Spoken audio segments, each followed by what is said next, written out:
Hello, everyone, and welcome back to D&D&D&D&D campaign number 2 of Black Ink and Blue Blood.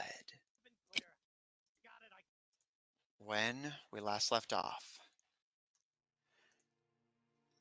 the party successfully took the repurposed Pendidi City turned Orcish fortress on the Radagast Lake near the city of Darkrise. Regrouping following their victory, Caleb has convinced the people of Darkrise to be temporary allies to the normally and animosity-burned Tebadrans in exchange for relief from both barbarous and rival bandits. And as they settled in for a night of revelry, the party agreed that for the time being, they should split up. Lucian, determined to regroup with her lover on the war front, is going on ahead. Zephyr and What's following behind, while Caleb, His Majesty, returns back to personally escort the Tebadran troops to the front. Caleb, you returned to the war front, or at least your war front, to find that your father had finally returned, about, I believe, 2 weeks late, and revealed that he had been waylaid by bandits during his attempt to return to you. But thanks to the intervention of his dear friend Rahutai, managed to survive the day and make it back to you with nothing but a nasty shiner on his head to show for it. However, as you informed him of the situation and of the whispers sweeping the Tebadra camp, he warned you that most Tebadrans are not as generous as you are and would much rather take what little Darkrise has to offer on the way to Barbarous. No mind for long-term gain. Determined not to break your word to the people of Darkrise, but also unwilling to lose the loyalty of your people, or at least risk it, Rahutai offered up a potential third option. A bit of anonymous piracy against one of the nearby maritime empires, which, if you're successful, it will be untraceable back to you, but you will have a Wyson Sardom ship to get you past Darkrise without having to worry about the city potentially spotting a marching army and going to war. And I believe it also allows us to bypass Bullhammer without having to deal with it. Yes. This way, Darkrise is not raided. Bullhammer does not treat this as an act of war, nor do they report you to His Majesty the Governor. And you will be able to flank those on the war front as soon as you can get word to your party to join you.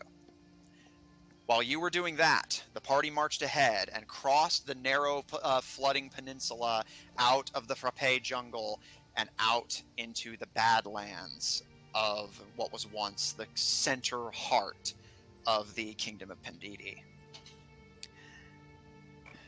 Once you arrived and saw exactly what you were up against, a crater-built fort said to have been made from a moment of impact between Barbarous and Pendidi, Zephyr, unable to hide all of you, said that he would scout ahead to ensure that you're not walking into an ambush. The party may be able to get by the city stealthily, or at least escape quickly if they are spotted. A marching army, not so much. So, the party splits even further, the elves staying to watch the camp, while Zephyr, Lucifer, and your two companions, the Amazoness warrior and the dwarven rogue, join Zephyr in scouting further into the Badlands to see exactly what it is out there to find and ensure that the road ahead is safe for all travelers. And that is where we will pick back up.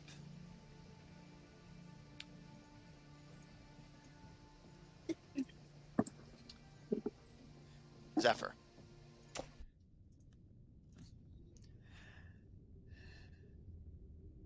As mentioned, the terrain ahead of you is open, flat badlands.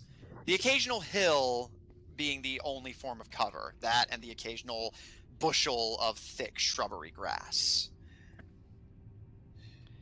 As you make your way ahead, circumventing Bullhammer and making your way further into what was once the territory of Mavros, How far from the camp are you willing to go? I mean, by how far is I want to go check out the castle. The castle as in the citadel? Yes. Oh, okay.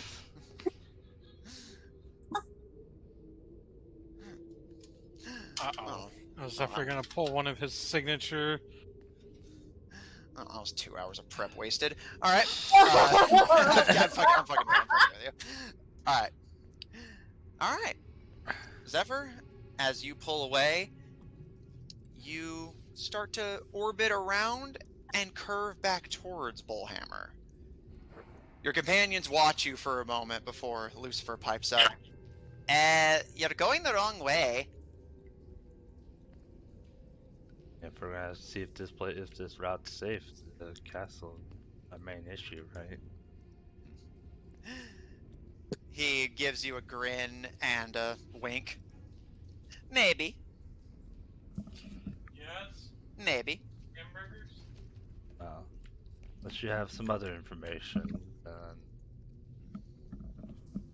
I see that just seeing what they're up to then would be more speedier. He gives a shrug. Whatever. And sits crisscross on the ground. The other two look down to him before the Amazoness shakes her head and turns her attention to you, Zephyr.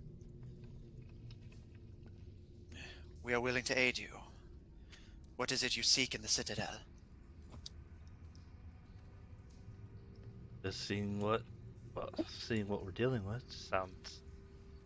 By the sound of it, it looked like it had some conflict. So I see their state, then that they can, if they're in repair, then should mean that watch should be low or high, depending on the case. Very well. And as far as assisting, I'm going to fiddle with my ring as I'm going to activate the ring of visibility. And Lucifer can't see you this time.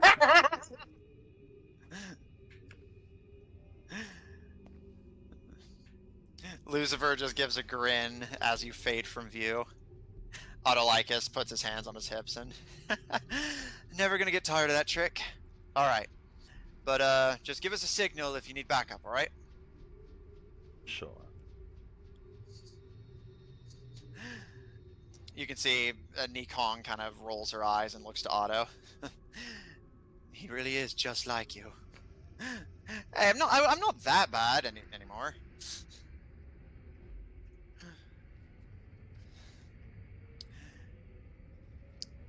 Zephyr, if you wish to make your way, roll stealth with advantage.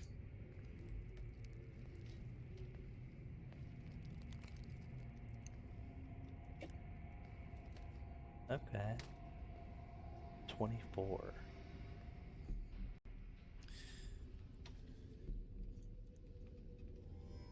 Zephyr, you begin to creep towards the crater-bound citadel. Now, I will say, just as a refresher, that this citadel is built inside of a crater, but the only way in is either taking one of the few bridges that lead in, but, like, well, granted, of course, you're invisible, it's still somewhat exposed, or given that you're Zephyr, you could attempt to scale the walls. However, you can see several little holes that are specifically dug out for archers on watch. How do you wish to attempt to enter the Citadel?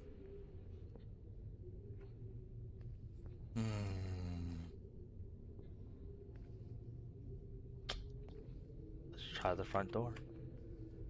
Okay. He's so Well, direct. I was gonna say classic. I respect it. Okay. Zephyr, invisibly, you approach the bridge and cross into the Citadel of Bullhammer.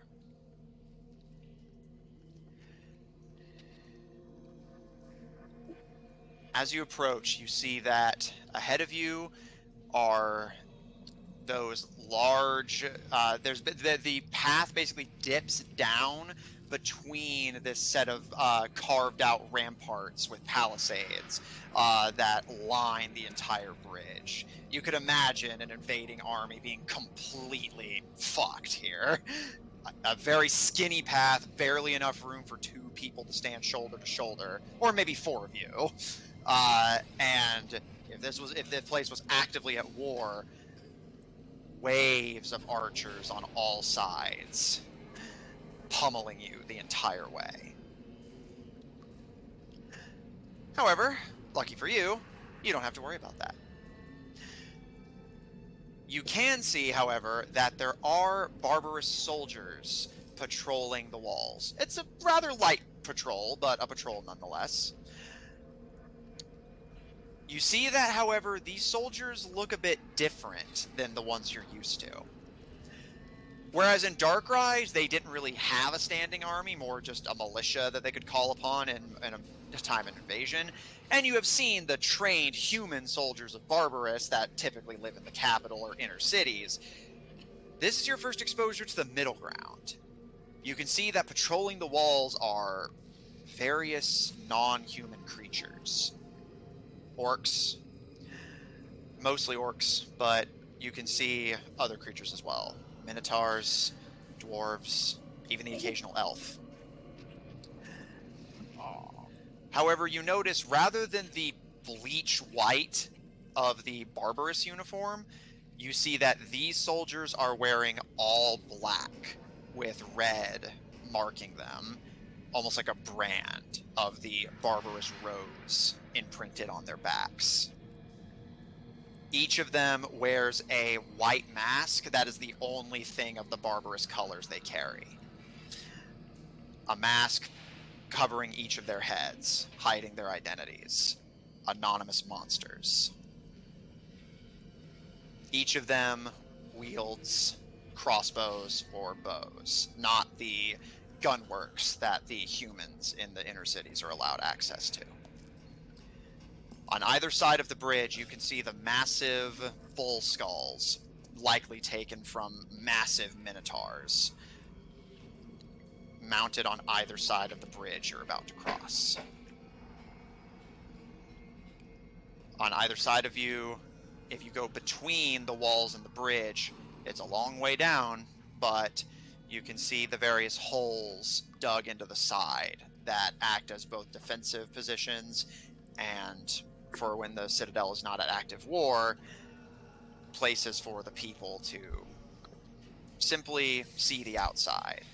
As mentioned, when you guys first saw this place, your first impression is that it's a very bleak place to live. You're not hated enough to be forced to live on the outskirts, but you're not welcome enough to live in the sunlight. Limbo for the unwanted. Zephyr, as this sloping, entrapping bridge stands before you, what would you like to do?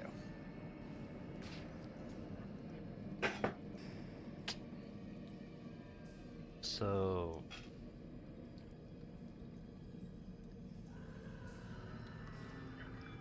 basically, the more sensible way of saying this is, it's the front door open?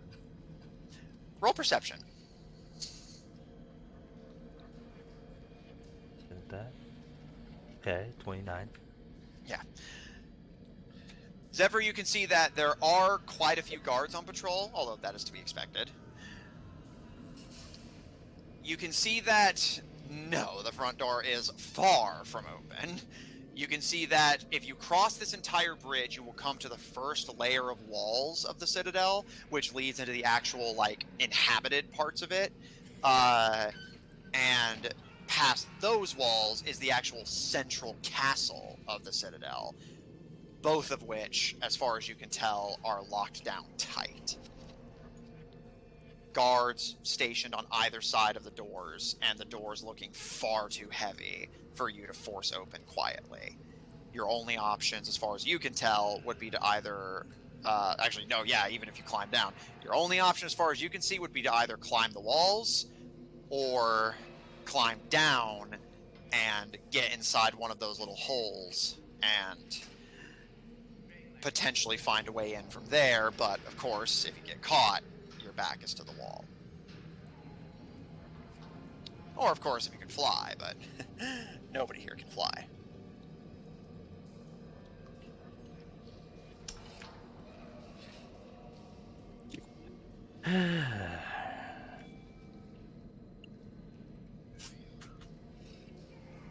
So they have a lot of Inhumans. For a man who doesn't like non-humans, he's got a lot of them under his employ and his wing. Yes, sir.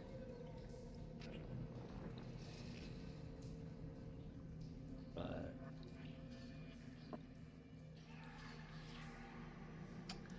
I guess I'm trying to think. Like, I don't see any reason that. Does anything seem out of place? With your perception of 29, you notice that the bull skulls on either side of the walls, you haven't crossed them yet, and you're happy you didn't.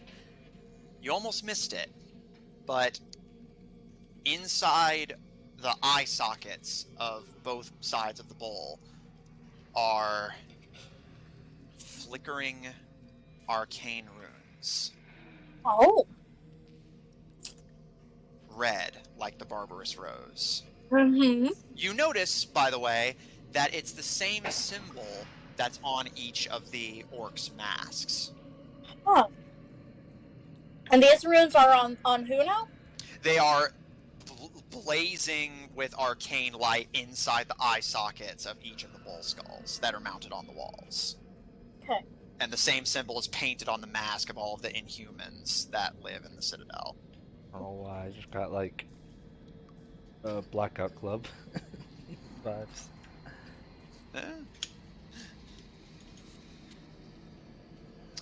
Given your lack of arcane knowledge, you can attempt to roll if you want, but you don't instinctively know what this does. Yeah. Or what sort of effect it may have, if any.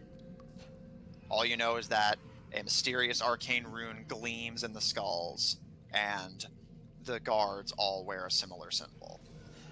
Beyond that, you don't see anything that strikes you as immediately unusual, at least in terms of your break-in.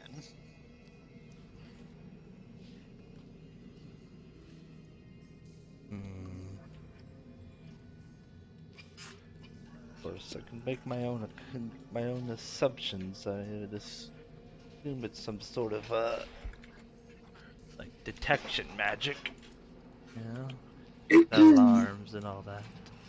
Question is, how do they detect? I have ways around stuff like that.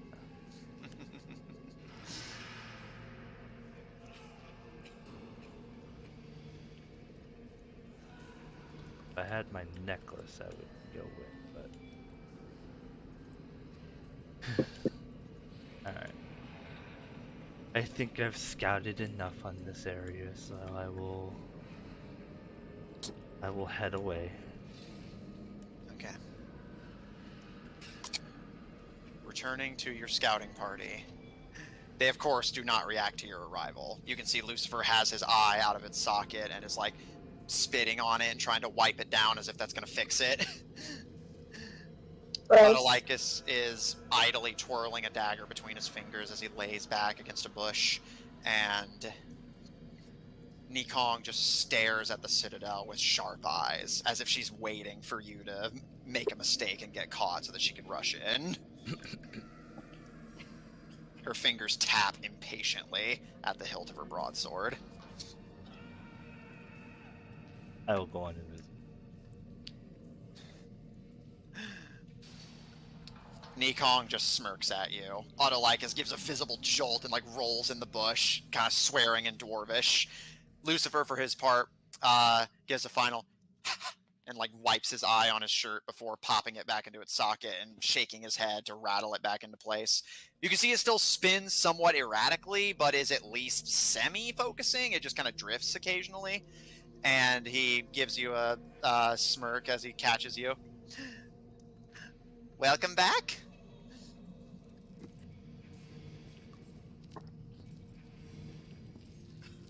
Did you find anything?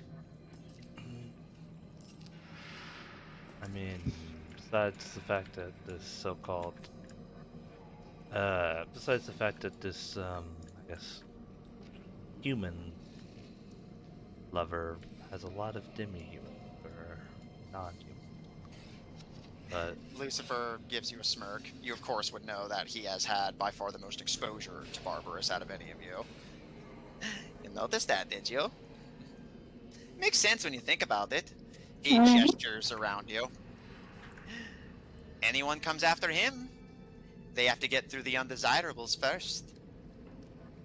By the time anyone reaches him, they'll have taken so many casualties they might just surrender. Human might wins again and all that. Besides, don't tell him I told you this, but I bet if you did a census, a lot of those in the Citadel are his kids. guess that makes sense considering the ones we know of that are his kids.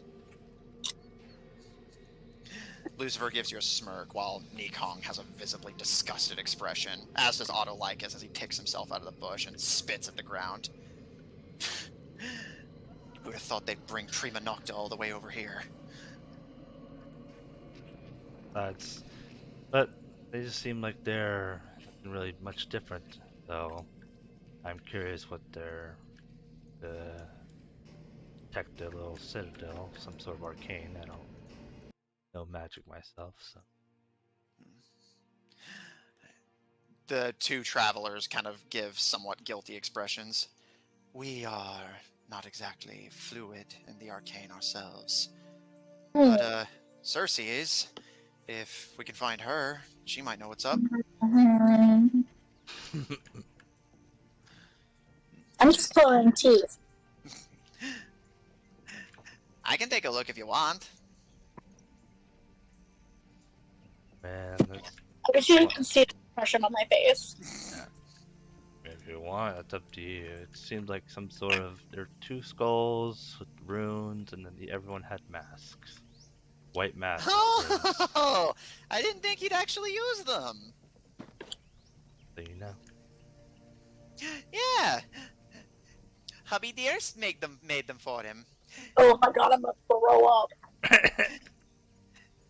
During our last meeting, he said something about our experiments throwing water down his throat, so he wanted something to make sure that that couldn't ever happen again.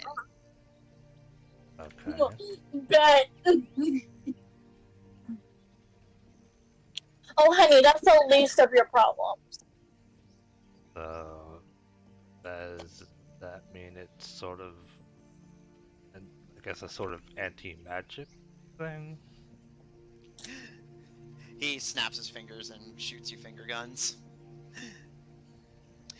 Yep. Any attempt to magically conceal yourself or cast any spells at the walls? He wiggles his fingers to indicate a fizzle. You might as well just throw rocks at it for how useful it'll be. Don't tempt me. Catapult. How gosh.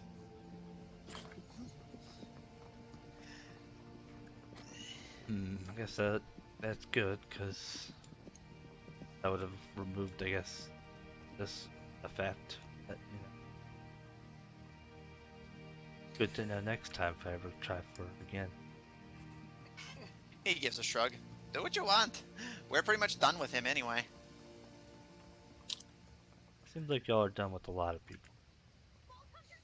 He sticks his tongue out at you and shoots you a wink. Just the people who don't matter. Does that include you?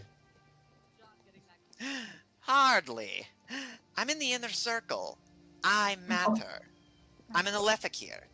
Aren't you almost done with them? Your last job, right? Yep. But there's a difference between retiring and being fired, if you catch my drift.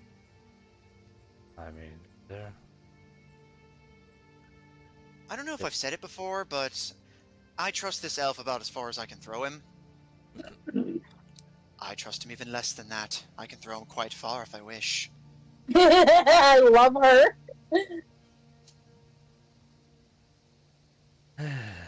All I'm Somewhere saying, Lucian's like, punch me, please. Yeah. sounds like you're in the same boat as Barbarous. Whatever you say. We doing any more scouting today? Well, and it seemed like we had another route we were to look at. I just figured I'd look at the Citadel. The two travelers give you smiles and nods, and Nikon gives you a bow of the head. Your consideration is acknowledged. And she does seem genuinely respectful. Hey, baby. She looks over her shoulder to further in the Badlands, and what used to be the city of Mavros is not far from here. It may be a good place for your army to make camp, to stay hidden from the Citadel.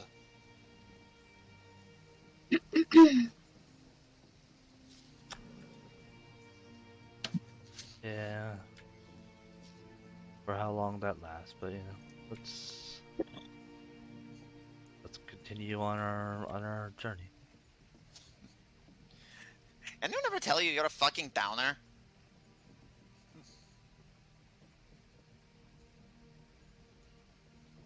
Did anyone tell you you're a killjoy? Probably literally. Once or twice, 3 times, many times. Only all the time at home.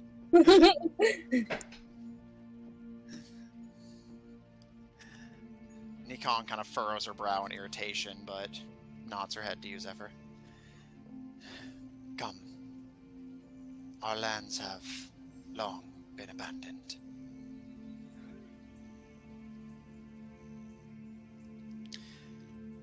Zephyr, do you wish to travel further and see what awaits the group further ahead? Sure. Okay.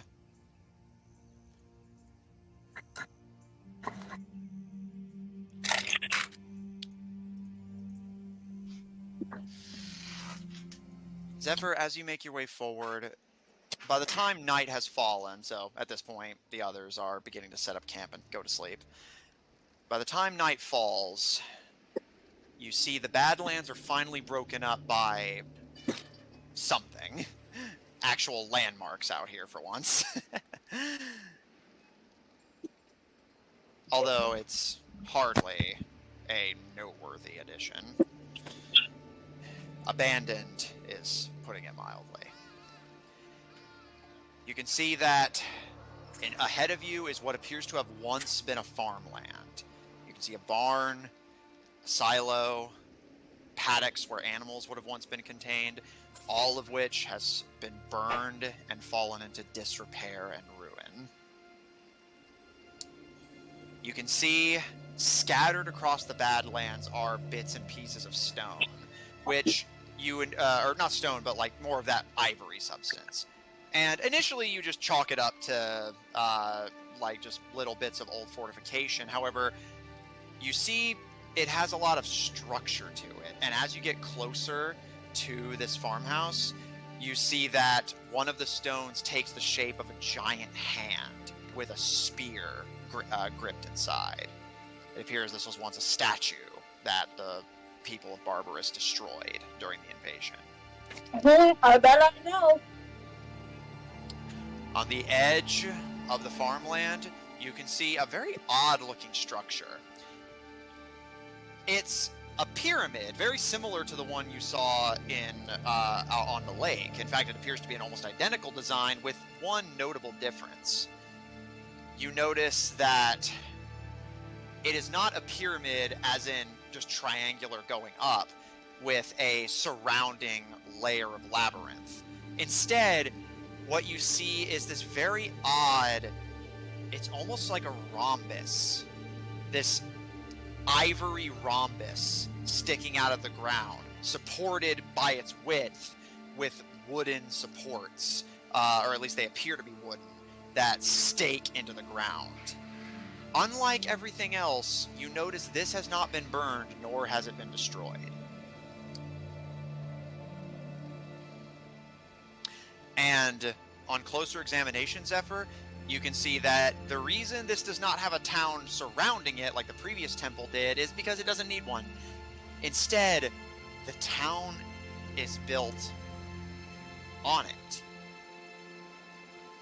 An upside down sloping structure of a town that goes upside down up the bottom of the rhombus before sharply divoting and then going uphill. Where that slope you guys were like constantly sliding down during that last battle, the people of this city once lived on.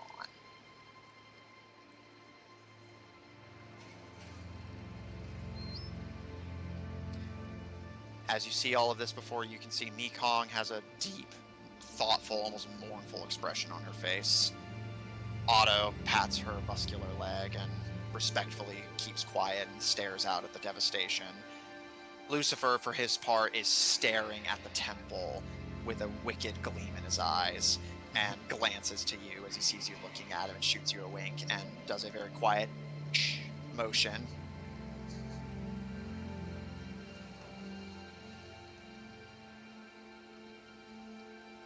Zephyr, what would you like to do?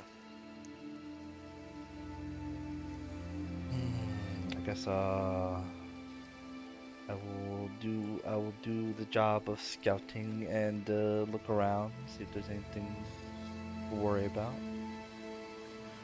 Roll investigation. Or if you want to stay out of the city, then perception. Just tell me which one.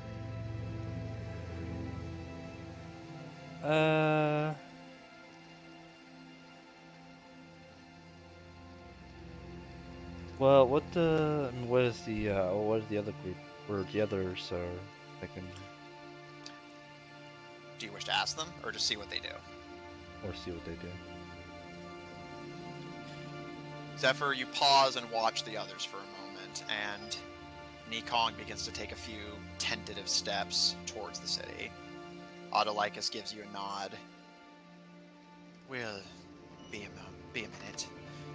Feel free to take a look around. There's whatever here's left, probably ain't worth taking.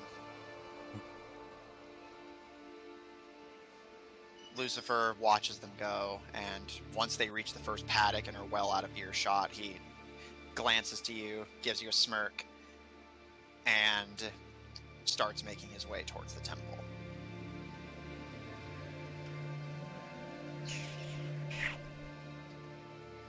Yep. That's probably not good, but you know.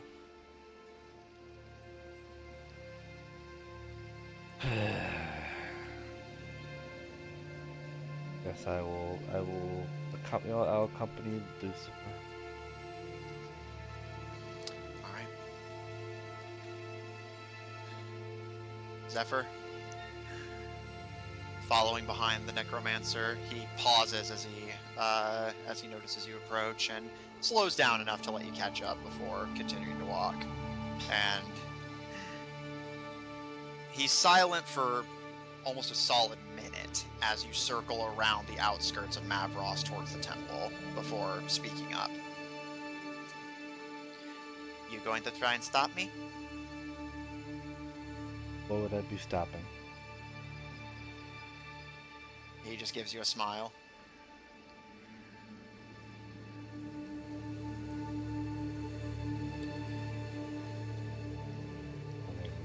I say, granted, I'm assuming I kind of got the gist of what you're trying to do, granted, but why, I don't know. He, at this, actually gives a shrug himself. I don't know either.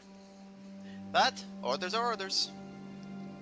And he pulls a syringe full of ichor from his belt and kind of snaps his fingers against the needle, testingly, before giving a satisfied nod and sheathing it. I see.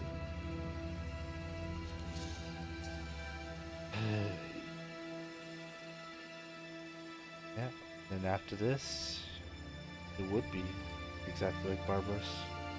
No longer useful. We'll see.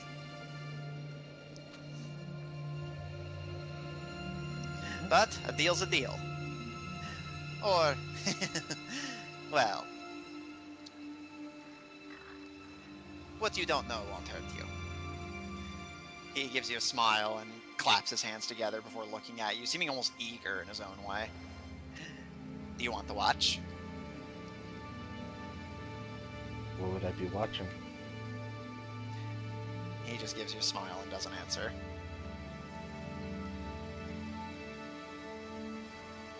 But I will let you roll persuasion if you want to try and get him to talk a bit more. Alright. Persuasion. 18.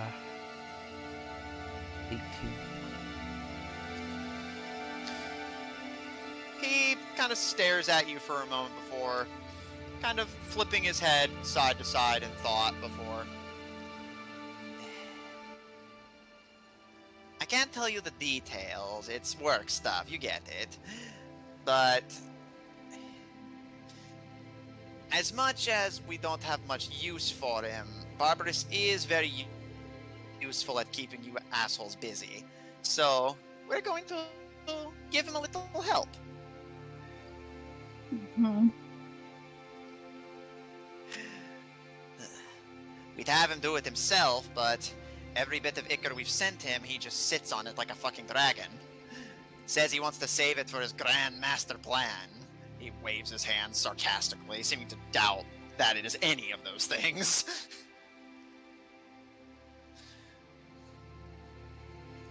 So, my job is to pick up after the dog's shit, and give him backup so that he doesn't get his ass kicked out there.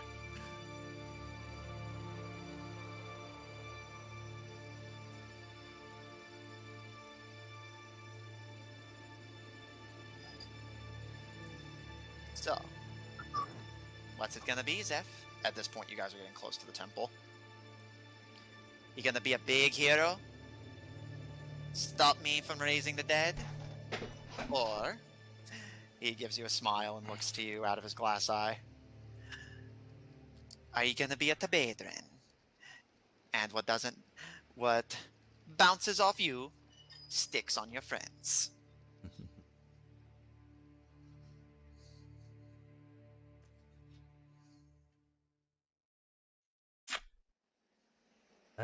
Well, you say it bounces off of me. Does that mean that it will leave me alone? Do you want it to? I mean, do I want a bigger creature after me? Sounds like a little bit of a redundant question. Yeah, I guess it is. Just, you know, you can't have it both ways. The lady in white, she's good, but she's not that good. And, you know, all of us in the inner circle are asking her for a lot. Not as much as the outer circle is granted, but still a lot. You can't seriously expect her to just, you know, have the beast do nothing while you're attacking it, right? Yeah. But once what's done is done, if you don't do anything, I'd be willing to put in a good word for you. Have the monsters leave you alone as long as you leave them alone.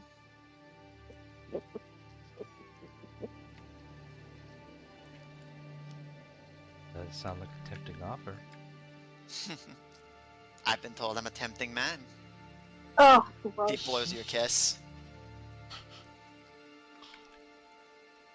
Somewhere Lucian throws up.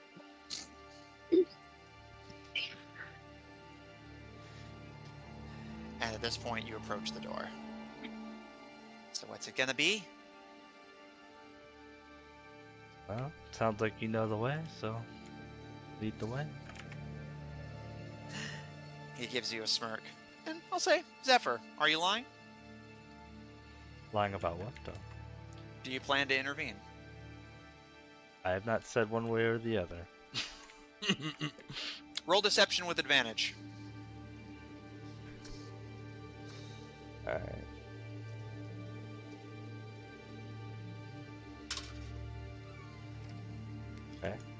19.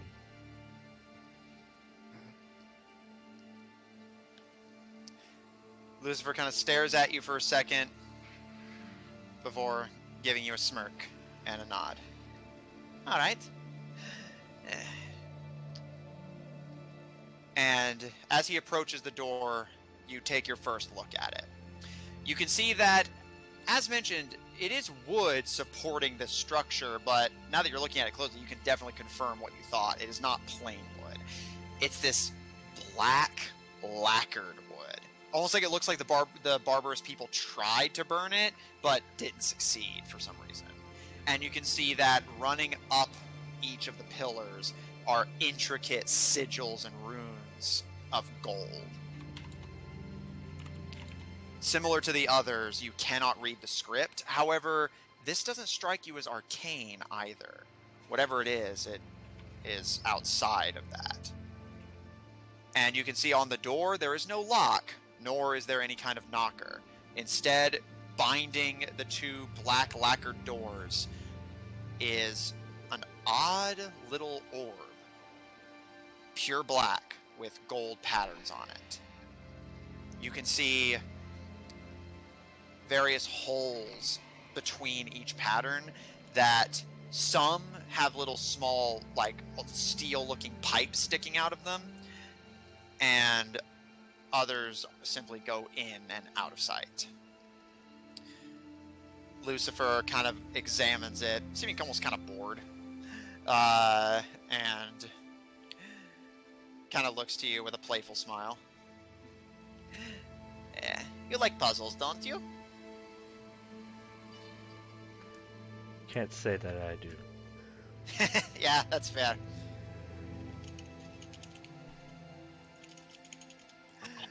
He cracks his knuckles and sets to work on solving it.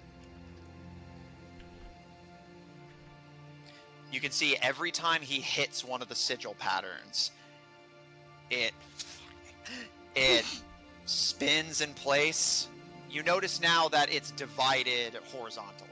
It spins in place, so the steel pipes jutting in and out, and it plays a tune, like a music box.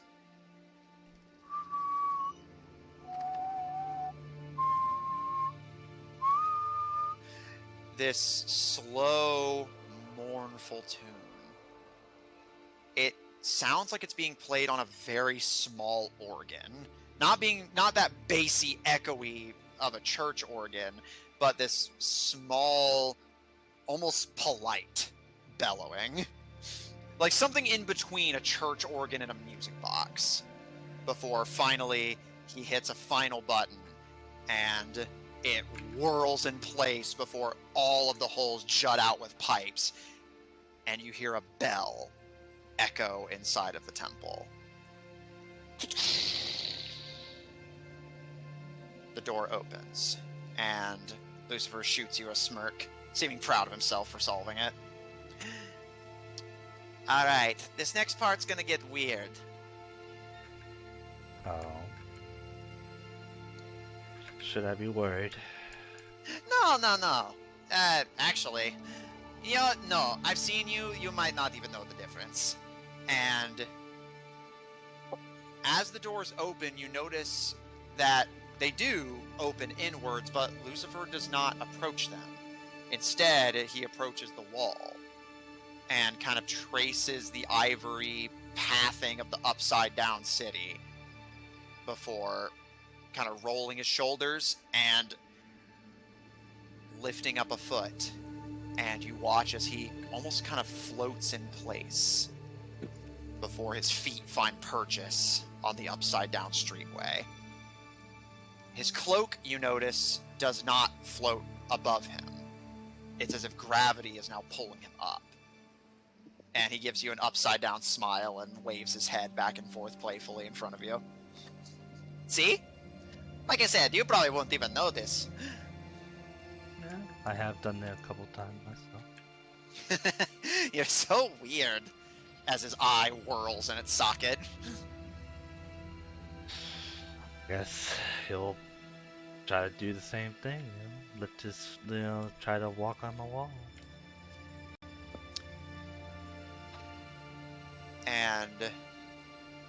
as you do so,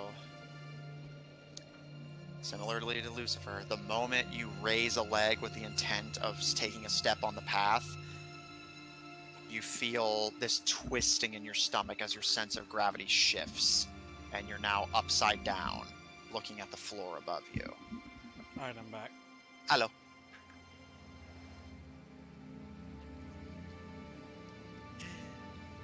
Lucifer gives you an excited grin. Cool, huh? Some kind of security system so that nobody could get to her body. A little different than what I'm used to, but I'm getting used to it. Yeah.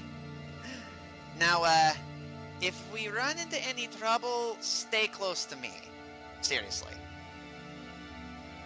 I mean, you can run if you want, but it's better for you if you don't.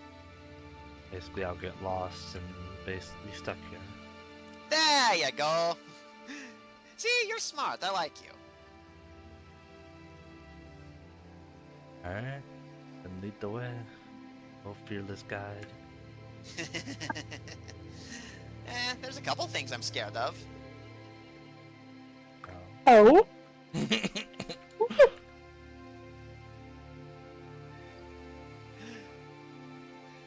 As he leads you along, God damn it, Zephyr. you see that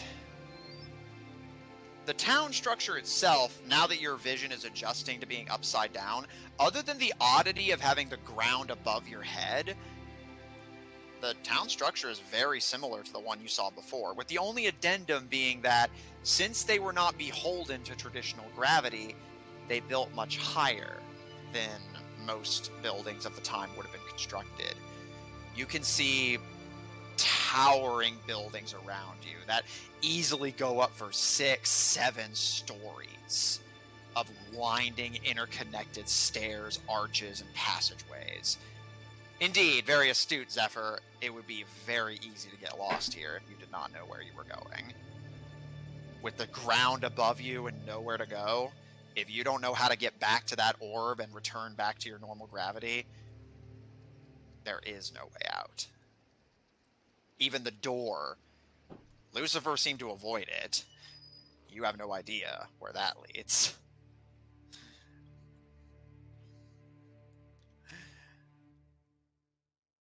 As he escorts you through the streets, he looks around, seeming to be looking for something. And eventually, he gives a grin of satisfaction as he appears to find it, or rather, hear it. You hear this odd-sounding noise in the distance of the winding city path. It's an odd sound. Home, home, home, home, home, home. This almost mechanical-sounding bark that slowly gets closer and closer. And Lucifer gives a wide grin. Here they come.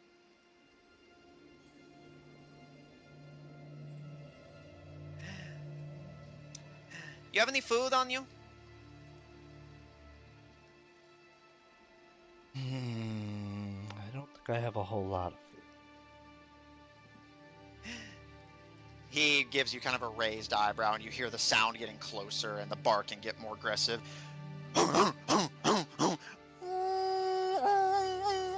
The howling even sounds like glitchy and robotic. That's a shame. Are we gonna have a picnic? He stares at you for a moment before giving you a wide smile and chuckling to himself. You remind me so much of her. Maybe we got your blood mixed up. Maybe that's the problem. I should have Dr. Knight take another look at you. No, actually, no, definitely not. Lucian would never let it go if she was shorter than me. Actually, she is kinetically shorter than him. But not that much shorter. Yeah, Able to pick you up like a child shorter. that's true. He would be offended. He gives a shrug and turns, and you can see rounding the corner is a somewhat familiar looking form to you, Zephyr. You recognize one of Kaloom's constructs from the invasion of Sundragon. This time taking the form of a dog rather than a cat. How dare you?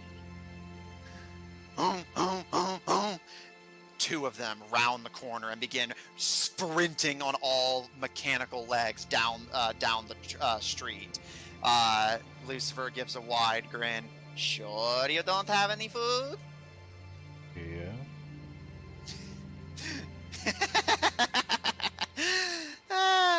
Yeah. You and I, we're a lot alike. And he just holds up a hand as the dogs approach, and they skid to a stop and completely stop. About 15 feet ahead of you. Puppies!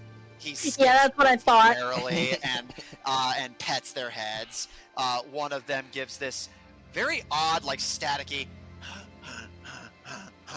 moving its jaw like you would think it's like panting in enjoyment, but there's no tongue, it's just wiring and gears. The other one kind of rubs against his legs before looking to you, Zephyr, and letting out this monotone, staticky growl before Lucifer rubs a hand down its head.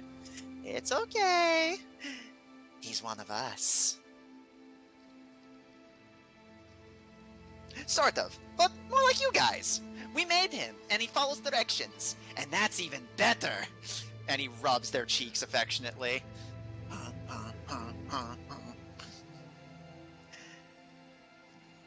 Mind taking me to the others? We have business to discuss.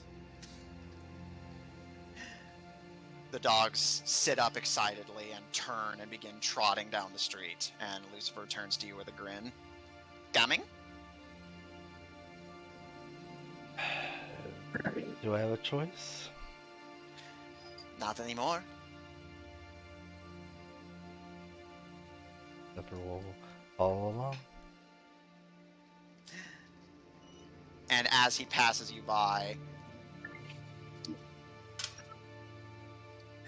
you hear him whisper something under his breath, but you don't catch what it is.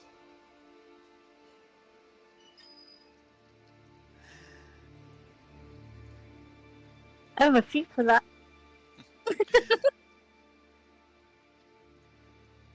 You follow the mechanical dogs through more of this twisted gravitational hellscape before you come to a sort of scarlet marked path that lines it doesn't seem to go anywhere, it just seems to like divide part of it. But looking over your head, you realize that you're about to cross the threshold where gravity will be situated again, but this time more towards the ground at an angle, preventing you from slipping off the slope. Granted, for you, that's not a problem, but for most, it would be. The dogs simply cross it, and you watch as from your perspective, they dip, and it's like they cross the horizon. They cross that scarlet path and are completely out of sight. Lucifer gives you a grin and walks backwards, and the moment one of his feet crosses it, he slips out of your view. Do you follow? Yeah. Let's I guess back to do some more gravity stuff. Defying gravity. Yep, it started playing in my head. Zephyr, you take a step, and your vision abruptly shifts. You get this twisting in your stomach before you see Lucifer in front of you. The dog's already trotting ahead. He holds out a hand to help you up, and I'd say you get used to it, but I wouldn't really know. Have you not gotten used to it yet? He gives a bit of a shrug. I've actually never been here. But he has. He's traveled a lot, but we have some people on the inside giving us what we need to know. Do you mostly stick to the south, or given your, what's the word, flexible loyalties, you ever play with the bandits up north? I don't think I've lived long enough to be able to really go out to exploring. He gives you a smirk. Yeah, I guess that's fair. You're like Lucian, a little baby. Oh my god. It's so much fun. She's not here to yell at me when I tell her the truth. Anyway, the great thing about being friends with thieves is that they know how to get anywhere and they know where everything is. My thieves' cant's a little rusty, but luckily they speak the same universal language we all do. Funny. He gives you a smirk. This is why I like you. Although, this time, no, actually.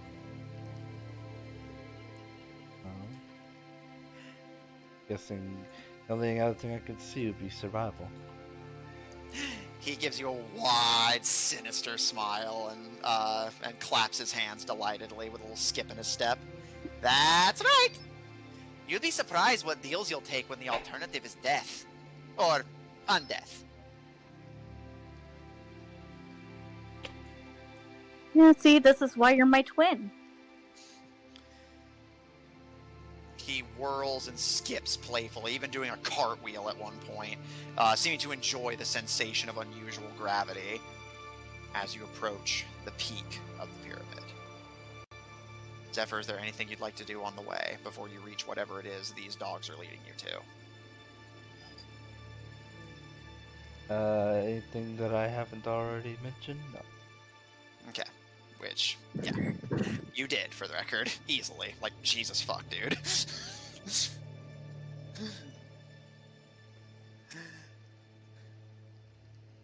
Zephyr, you follow behind the dogs and are led to the one glimmer of seeming civilization, a small flickering light on one of the higher stories of the buildings, a campfire, or at least a light of some kind. Lucifer leads you up several sloping pathways of ivory before you see, crouched in what appears to have once been a church,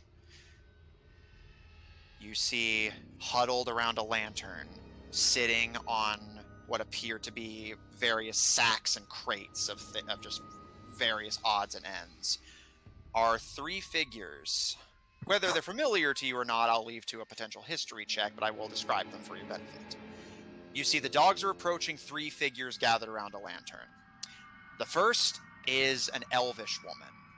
Her skin is a ghostly pale, making even Lucian look well-tanned. Wow. She is dressed in all black. Her garments almost appear dark elven. She may be a dark elf. She's either a very pale surface elf or a equally pale dark elf. Her clothes bear the visage of spider webs that connect a collar running up her neck. And you can see her midriff is bared to the world, but everything from the sternum up and the waist down is covered by long, flowing black robes. Only black leather straps covering her midriff. She is completely devoid of hair. And you can see she is wearing what appears to be archer's gloves and has a curved, blood-red knife sheathed in one of the leather straps against her stomach. Sitting across from her, you can see what appears to be human, although that is a very loose and affectionate term. You see this massive barrel of a man. He's not altogether that tall for a person, maybe about like 5'9", 5'10", But what he lacks in significant height, he more than makes up for in width. This massive, gluttonous butterball sits across from the Dark Elf. I'm He back. also... Sorry about that. No worries. He also is donned completely in black. However, you notice his has tints of gray, specifically at metal plates that are lining his waistline, almost like the beginnings of plate mail that hasn't quite been finished yet.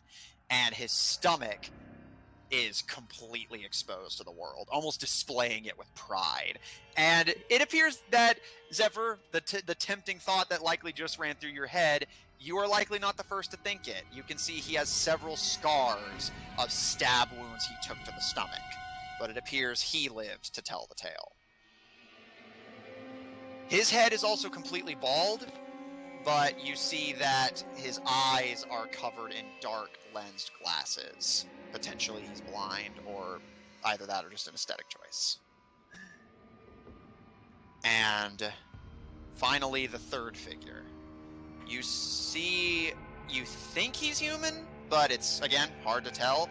It's this mottled gray color that you haven't seen on a person before. He, too, is donned completely in black. His robe seeming more similar to the girl's, although he, unlike the others, has exposed none of himself outside of his head. And even his head is completely encapsulated in this almost helm made out of the leather cloth of his robe, only exposing his eyes, nose, and mouth. Everything else completely hidden by armor. And dangling from his wrists, or at the very least his sleeves, you can see these long, odd-looking tendrils. You can't see at this distance what they end in, but there's something dangling at the end of them. He is similarly bald, but you notice that he has left the scalp of his helmet open to reveal this odd-looking bite mark on his scalp that appears to have scarred. This concentrical circle of teeth. His eyes beneath it all are a gleaming blue, and he looks up as the dogs appear to flock to him, and he sees you approaching. Zephyr, are you going to make yourself obvious, or are you going to hide?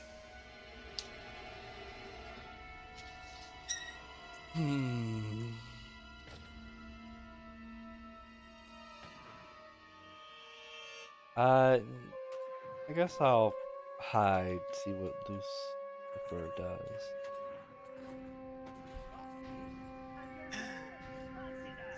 Roll stealth. I can do 30-20. Noted.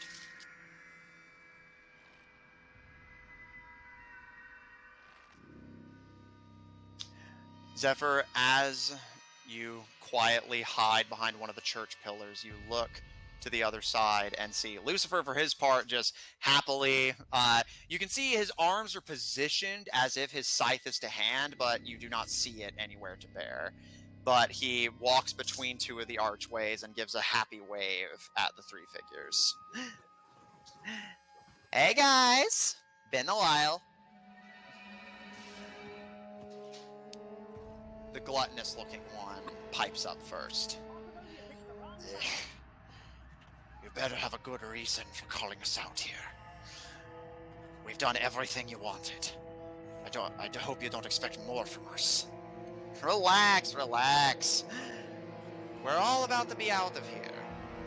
You've done your job well, and for that you'll be rewarded. So the arrangements have been made, then? The arrangements have been made. Welcome to the Scar Concord. He looks around for you, Zephyr,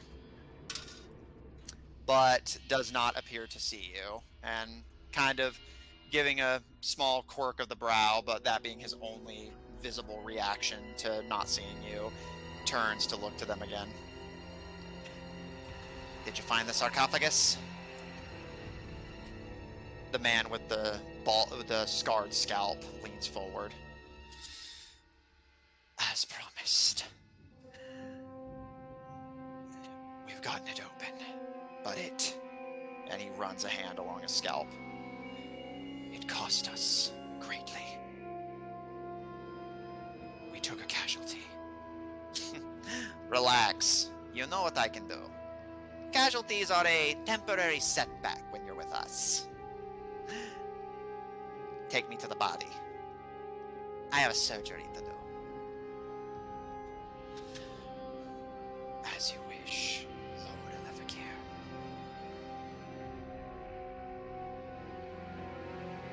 The man in glasses kind of waves a pudgy hand dismissively.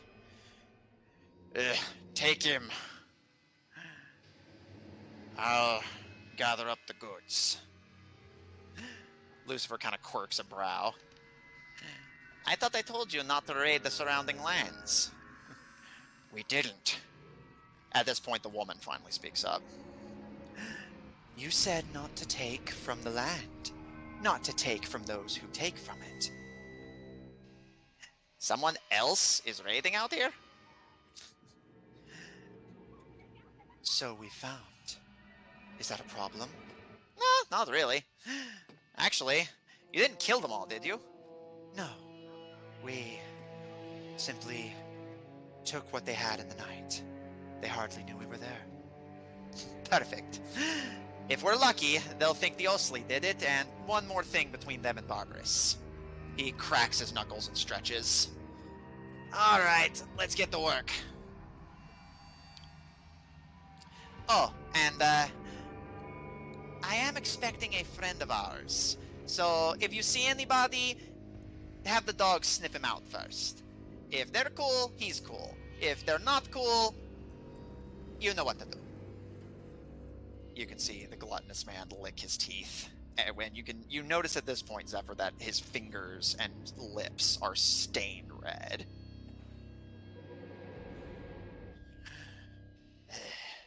And Her Majesty. Her Majesty has already been dealt with. Congratulations, Khan of the Northern Bandits. Although I am curious, at this point he's starting to be led further into the church. Which of the three of you is going to be in charge now? Well, I think it's most obvious it should be I. No, me! That is not what we agreed upon. The three of them immediately descend into arguing with each other, and Lucifer just kind of hums happily to himself and skips into the church as he leaves chaos in his wake. You notice one of the dogs curiously follows him, but the other stays near their master. Zephyr, what would you like to do?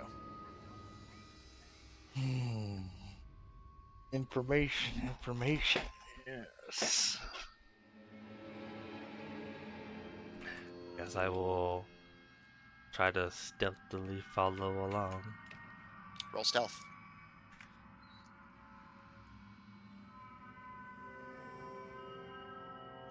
Uh, 29.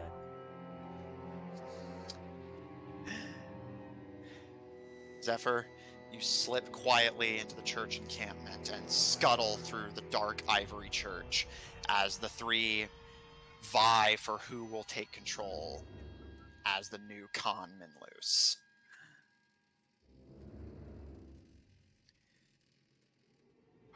You see Lucifer crossing into the center church and follow behind him. And inside, you see a massive chamber. It appears you are at the centerpiece of what this structure was built for. You can see you're standing on a ivory bridge that leads out to a central ivory platform. This one, however, is not supported by wood like the previous structures have been. This one, instead, you notice is supported by nothing. Instead, you see underneath it is a much larger version of the odd spherical puzzle box you saw at the door of the church. And way down below, you see a glimmer of light from the moon as the door Lucifer left open can be seen far, far below. Zephyr, you feel this tension in the air.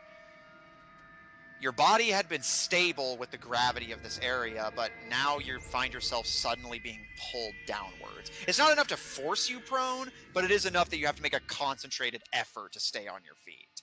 And you notice even Lucifer is kind of occasionally stumbling a little bit the closer he gets to the ivory platform, which you notice above the floating sphere is a massive statue of a muscular Amazon woman.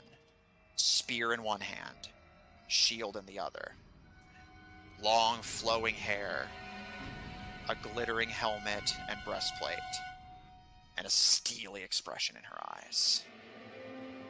You can see a plaque at the feet of the statue, but Lucifer kind of approaches it and looks over it idly before giving a shrug and turning his attention instead to a small doorway beneath the plaque, which he hoists open, and you notice he has to force it, like open one door and push it so that the gravity forces it open, and then do the same to the other before there appears to be a staircase leading down. He gives a smile and pauses before going down. Still with me?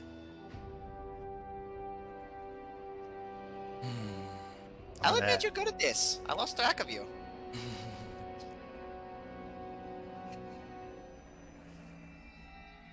Wait, did I slip by the bandits? Yeah. You're in the inner depths of the church now. Alright. Yeah, it's just me and him kind of deal, right? Yeah.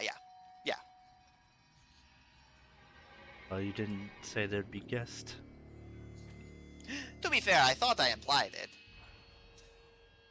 You implied, some sort of interaction, but not exactly other bandits. Relax, they're friendly. Well, except for Mint. I'm pretty sure Mint eats people, but, we all have our faults. I raise the dead from time to time, my boyfriend likes to make robots, you like to steal things, my sister is dead, you know how it is.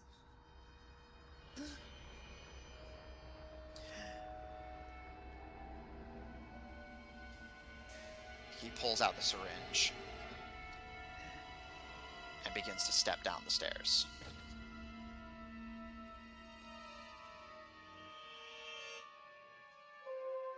Do you follow? Yep.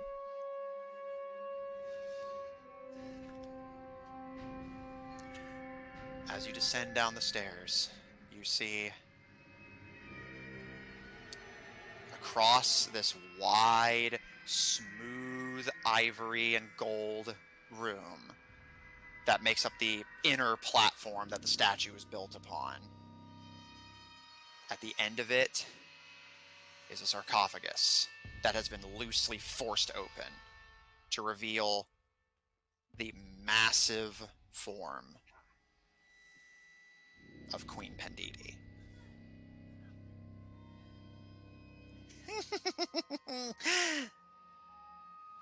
Your Majesty, he gives a bow to the corpse. I hope you don't mind, but you have an unscheduled appointment? He snaps his wrists, almost like a doctor would their gloves. You may feel a slight pinch. Oh, and you also might feel your immortal soul return to your body. But, details. And he begins to stalk towards the corpse with the syringe. Zephyr, do you intervene? I do not. Okay.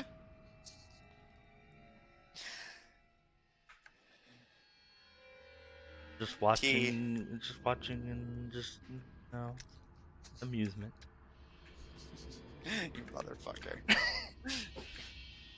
Because I already know what's gonna happen. I'm just like, you motherfucker.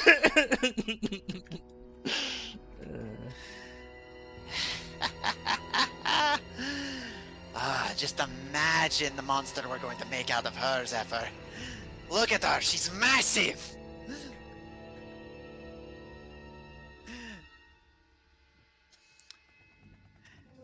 But a deal's a deal.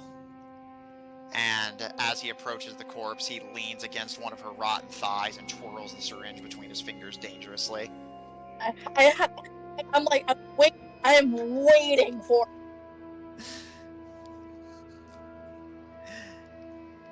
Thanks. You know, after my sister died, I didn't really have a whole lot of people to talk to outside of the inner circle, so, you know, it's nice. If you want, after your kingdom burns, you can come live at the mansion for a while until you get back on your feet. Unless you plan to just become king yourself, but you don't really seem interested. Not wrong. I'm not really interested in that kind of hassle. Yeah, that's fair. Like I said, you and I are a lot alike. He starts lining up the syringe, trying to find whatever's left of her veins. Lucian and I never exactly saw eye, and he gestures to his one remaining one, to eyes on that one. She always thought being in the Lefakir was, you know, important. And sure, I think we matter in our own way, but, you know, I know where we stand. He injects the syringe. Sweet spot. This is gonna get gross, just warning you. And he injects the blood. Zephyr will step back. He takes the syringe out as he empties its contents into the blood of the corpse and begins to step back with a wide smile on his face. Come on, come on. The corpse twitches. There you go, come on. Welcome back to the land of the living, Your Majesty. War's not over yet. The corpse twitches, shudders, and jerks. Icker spits from its mouth and trails down its chin. Probably should have burped the baby first. The corpse shudders as Icker begins to flood from every crevice it can get out of. And her form begins to contract. What? There's the cracking of bones as her arms and legs begin to retract further into the body. Yep, saw that coming. Wait. I used just regular person blood. I didn't give you dwarf blood. The body continues to shrink and get smaller and smaller.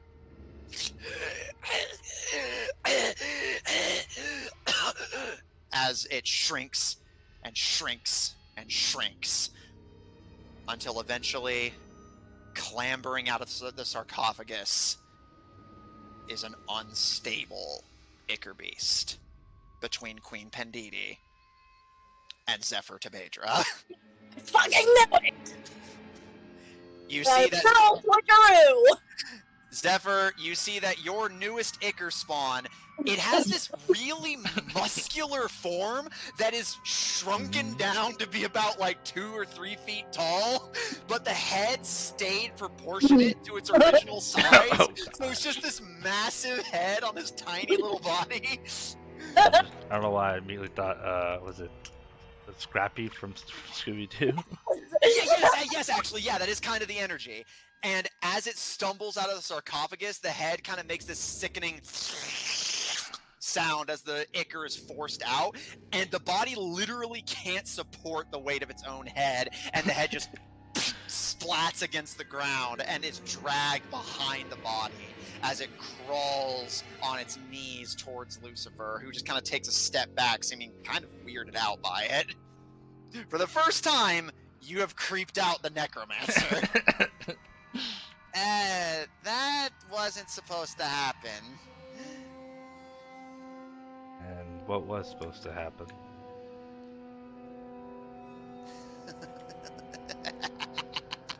Oh, you motherfucker! He looks at the syringe and back to you.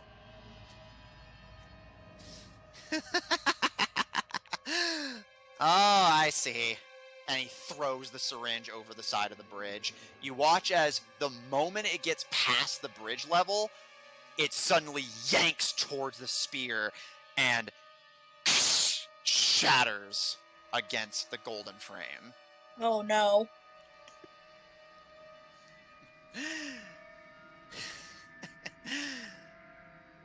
So this is your grand plan, huh? Sabotage my little baby so that I don't get my badass zombie warrior? I mean, who knows what could have happened? Apparently, small is better. I mean, doesn't it pull the best qualities out of all? But Well, you two are... Frankly, I cannot think of two more different people than you and the Queen. I'm not sure what this is, actually.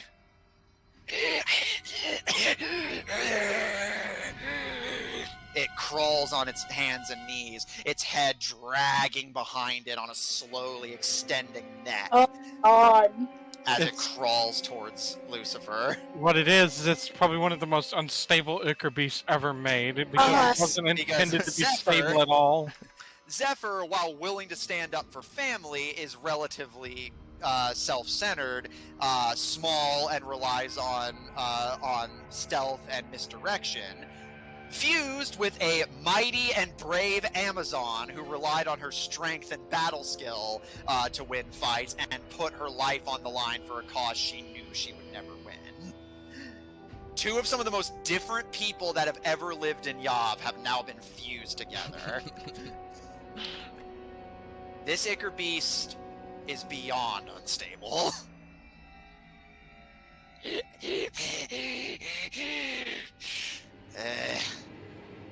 You're gross. if I'm being Any- honest, I'm surprised it even went through. Yeah, honestly, me too. As much as I would love to study this, he takes another step away from the creature and turns to you with a raised eyebrow. So, what happens now? And you can see the scythe slowly beginning to take shape in his hands. My original plan was to just set her loose on the three outside, and you and me get out of here scot-free. But now, well, my monster is... whatever that is.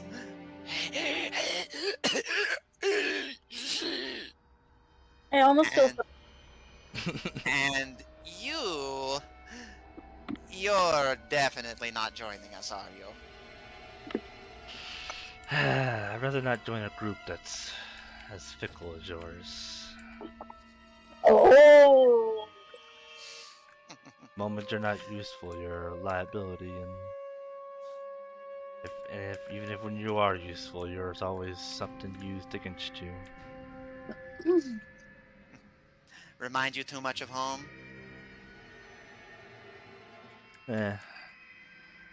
Less remind, more just... I'm just done with that kind of ordeal. Oh. Fine. He looks to his monster, and as it approaches him, he kind of gives it a kick in the neck, and it spins back and kind of like splatters onto the ground and has to kind of reform itself. I'm guessing if I attack you, you're just gonna run? At this current moment, yeah, you'd probably be able to win in a fight, but so I probably wouldn't fight you. So yes.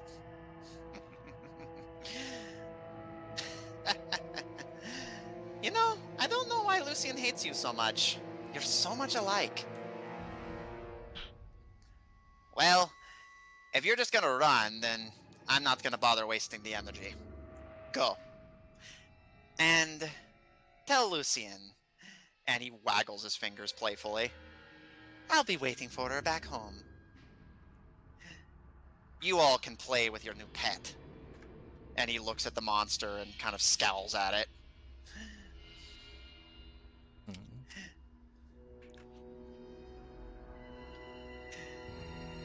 Anything else? Your royal princiness? I don't see myself as royalty, but I mean, what's next for the necromancer? Well, my job's done. I'm free. Which means I'm going home. And he gives a little bow. Back where I have a family waiting for me. Yeah, that's gonna go way so well. He examines his fingernails idly.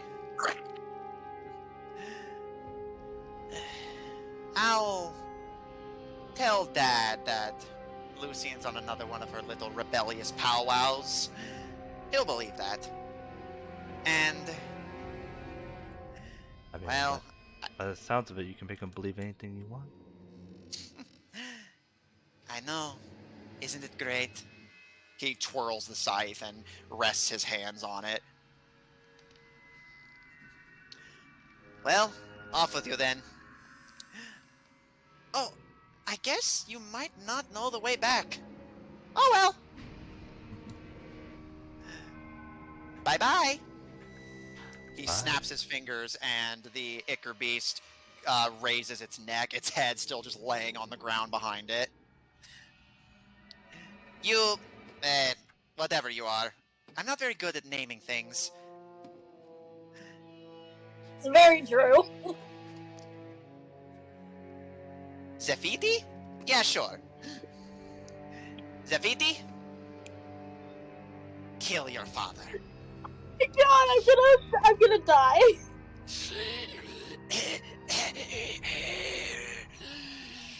The creature begins to reach out towards you, Zephyr, and it's faster than it looks. I've got my As speed. it crawls on all fours, it starts to build up speed faster and faster. Its head starts to drag behind it on this long, inky tendril. What do you do? That's terrifying.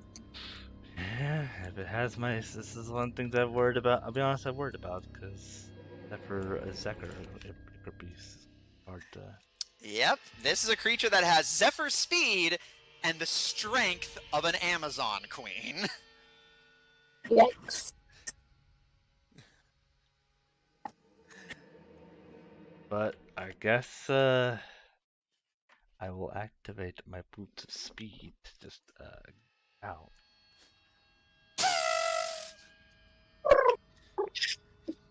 You begin to speed away.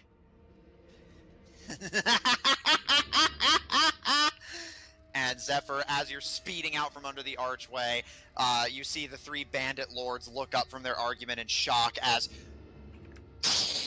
there's a crumble of ivory behind you. As you see the creature throws its head at you like a flail, and it whirls out towards you as, Zephyr, you look. The creature is keeping pace with you. Got the effect. Man, who would have thought that Acre Beast could be so, and that, it's like, oh, you got a really dangly head, that, yeah, just throw it at him. Yeah, no, it's literally what it's doing is like picking up its heavy-ass head that's like 3 times the size of its body, carrying it with it wherever it goes, and then whenever Zephyr's in range, throwing it, and then basically using its neck as a lasso to pull it back afterwards. It's horrifying.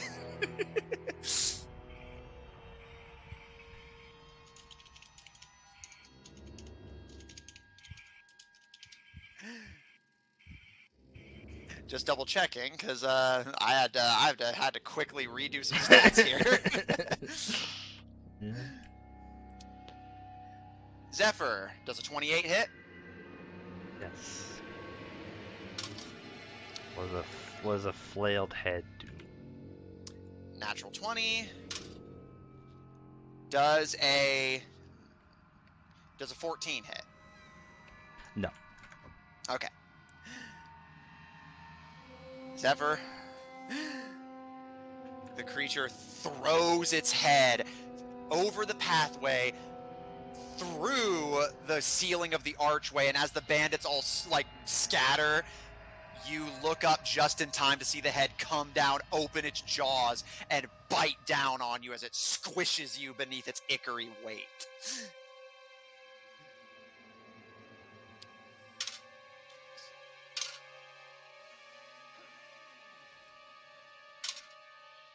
And the last one missed, so...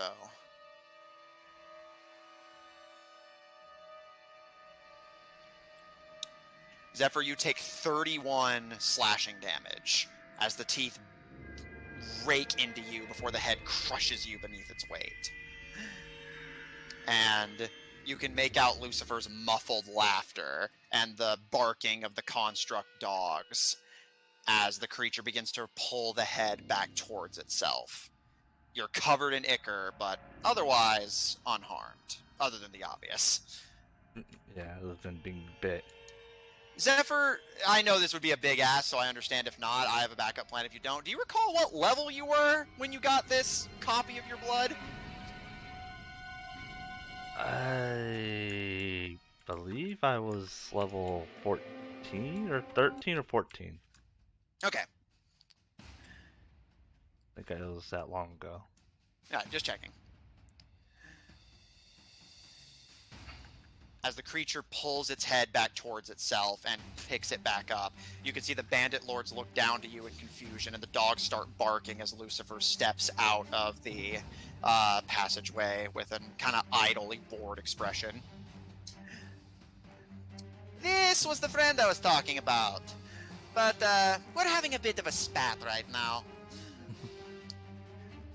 What we should do what we do best, boss? Don't bother.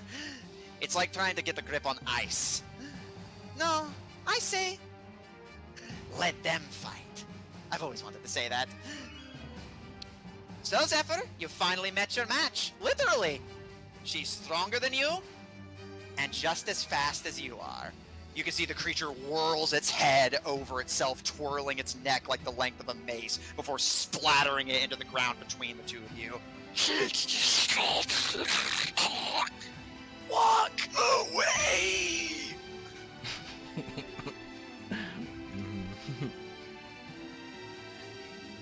What's it gonna be, Zephyr?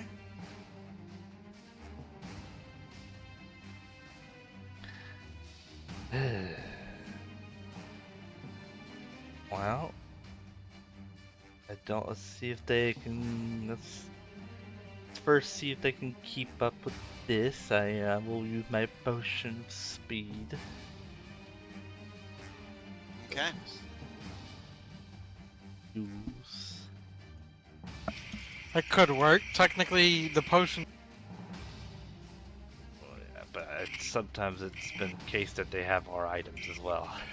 At least your magical ones. Yeah. I guess that means only ones they can replicate, and there are some they can't. Alright, so Zephyr, you down a potion and hold your ground as your copy pulls its head back and whirls it for another throw.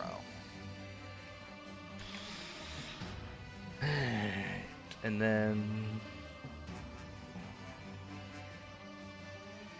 I would like to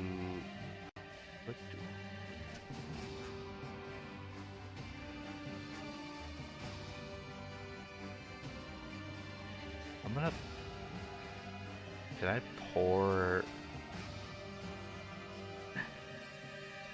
What are you gonna fucking do? It's gonna be weird, and I don't think this worked, but you know what? Let's see. I'm just trying to see how much I actually pour in one turn.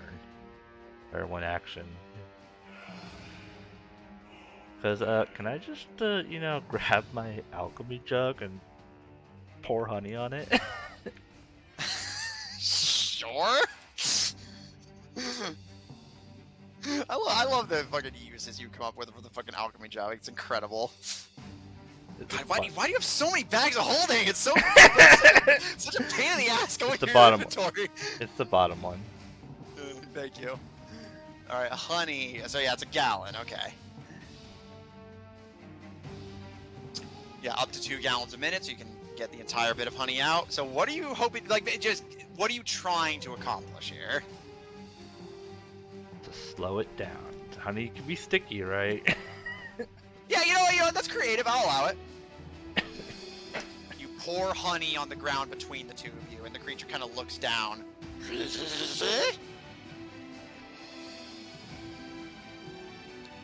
Zephyr, that's your action. That's your bonus action. What else?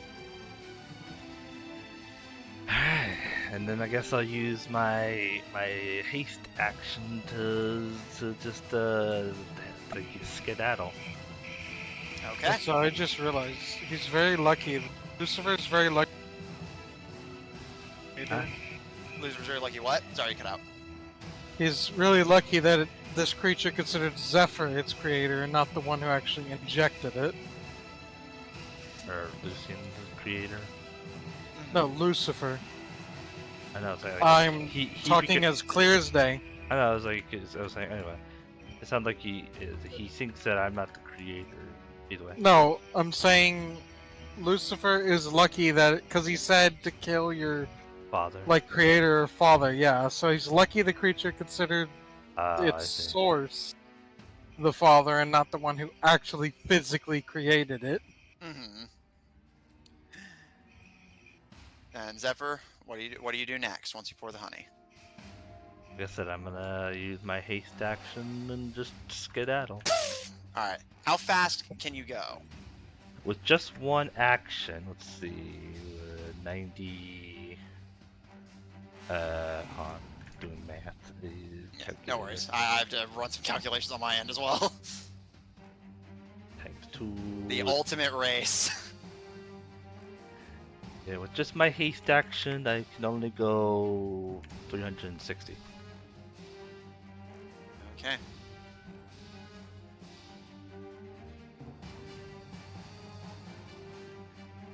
Let us see who's faster. So 360 with your haste action.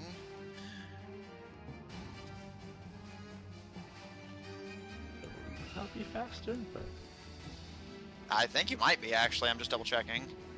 without that potion, my speed will only be 90, and then even if they were able to even if they were to dash and bonus action dash, it would reach up to 360.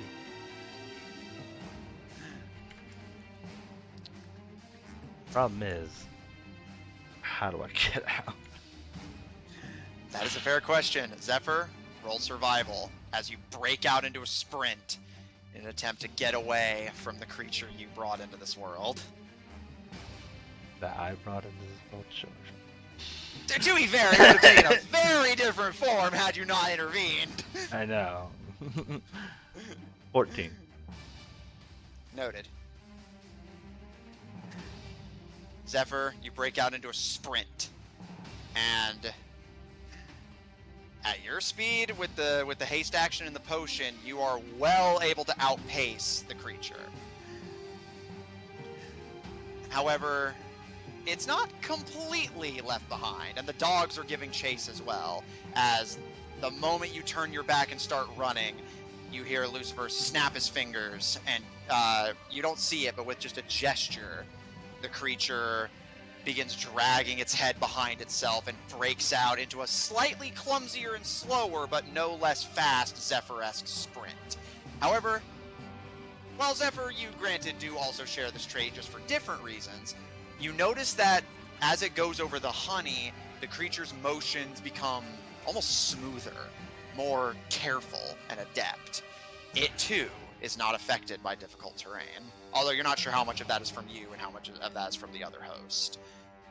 It gives chase. For the time being, it is only half your speed, but once you lose your potion effect, you might be in trouble. You manage to run and get away from the creature as far as you can.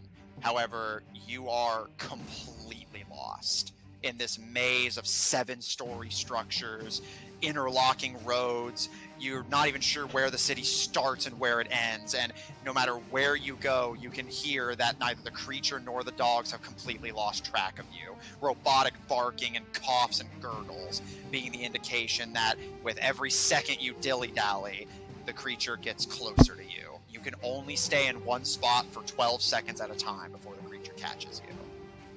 Zephyr, you are completely lost and have no idea where you're going. What do you do?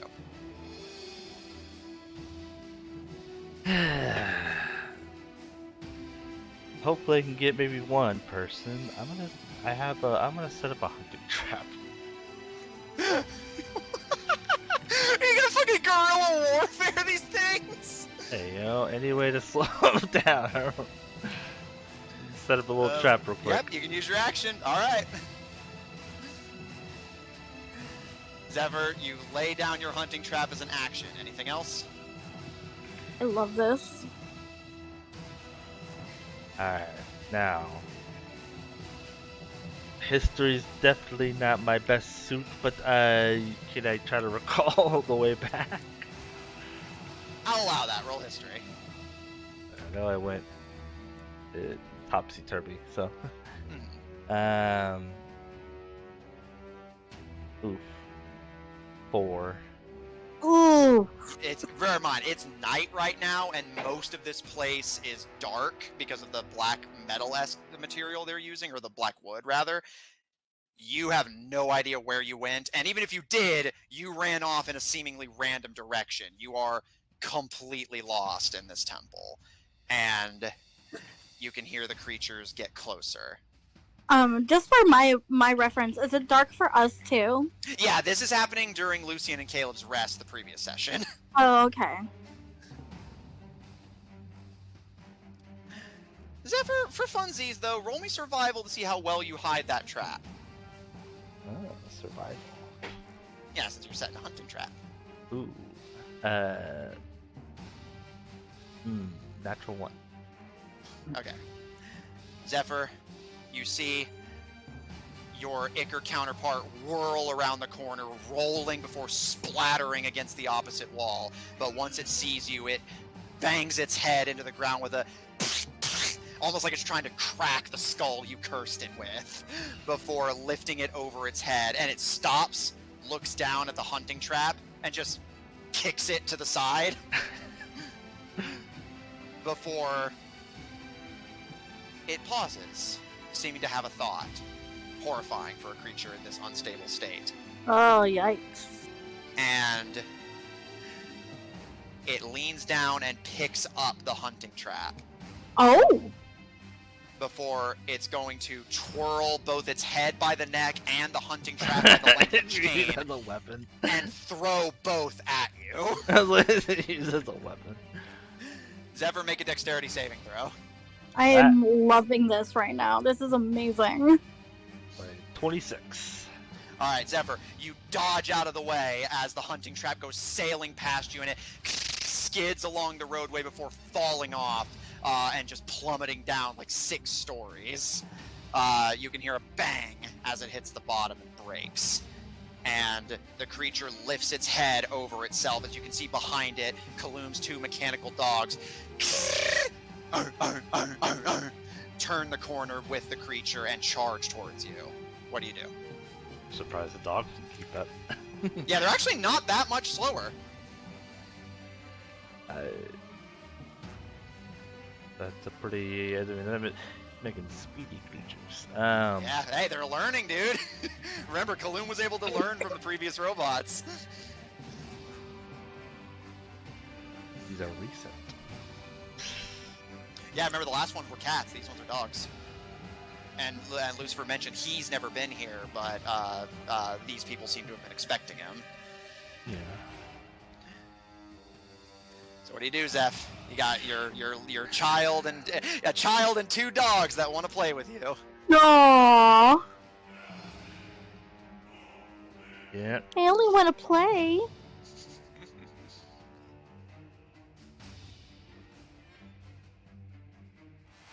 Alright, well then I'm going to... I don't think I can take the Ichor Beast. So... I'm going to then try to... I'm going to try to return back to Lucian. How do you intend to do so? Not sure about the dogs. Can't go faster. I would have to go. Is there a way I could go around them? Yeah. There's ways for you to escape. It's just that you don't know where you're going is the problem. Mm-hmm. You're in your worst nightmare. There's infinite places for you to run, but nowhere to run that is completely away. Right. I'm doing all this, I realized I'm gonna activate my ring of invisibility. You activate your ring of invisibility. And I would like to try to like get some distance and see if I can hide. Roll stealth. However, you are not going to have advantage on this. How? Do I have disadvantage? No, it's just flat. Alright, because I have advantage from the suit. The suit itself, or because it turns you invisible? No, it emits proximity and camouflage the wearer, thus actually giving you. Oh, maybe I don't know if that's like implying itself. Mother stealth suit. Bonus action, you switch to make you invisible. Oh no, yeah, it's that it dampens sound that makes it give you advantage. Yeah, that would still give you advantage. Yes, just basically you won't get advantage from the invisibility. The dogs have blind sight. But you being able to completely deafen your movements may be helpful. So yes, you may roll that with advantage, but they also will have advantage because of keen senses. Yeah. So it comes down to rolls at that point. Roll stealth. I rolled a natural 1 and a 12. So 22. All right, so you, Zephyr, one of the dogs lunges for you. You manage to just barely use Whisper to parry it before you sprint down the hall and duck beneath an archway. You run and run and run. Before once you turn another corner, you're about 3 stories up now. You duck into an alleyway, crouch down, and clutch at the wall, trying to stay hidden. You see one of the dogs run past you. Your Ichor Beast dragging its head behind it, almost like Pyramid Head running behind the dog. The second dog almost goes past you, but it stops. Its head tilts, and it slowly turns its head towards you. And it lunges at you. Not great. Does a 10 hit? No. Does a 16 hit? No. Alright, Zephyr, the creature charges at you, but you dodge out of the way, and it smashes its metal head into the wall and tries to claw out at you, but you manage to duck out of the way. But you can hear in the distance another followed by a as the hunt resumes. They have found you once again. Hiding is not an option. It's an option, just it's gonna be harder. Gotta do it better. Yeah. Gotta burn those fucking dice. I mean, I can't burn my computer. I'm so scared. That's fair. So, be the end of Zephyr. Zephyr, you see your copy and the dog behind it round the corner. Once again, you are staring down your 3 opponents. No matter what you do, you just cannot seem to shake them. They're just fast enough to keep up with you, and they are too perceptive for you to hide from. Mm-hmm.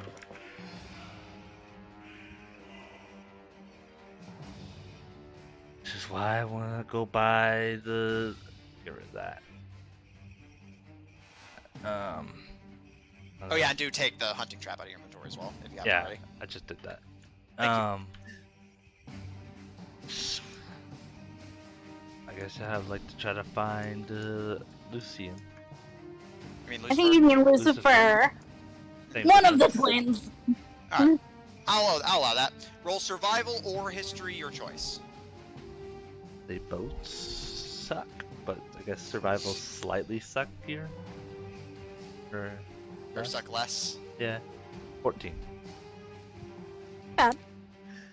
I wish I could give you guidance. Zephyr, you try to make a run towards where you believe Lucifer to have been, but it was just some seemingly innocuous archway. You don't even remember what floor it was on. You barely even know what floor you're on. You run, but you only succeed in getting yourself more lost. Oof. It is the middle of the night. You are being hunted by creatures that do not sleep and will not tire, and you have no idea which way to go. Your options are growing thinner. What do you wish to do?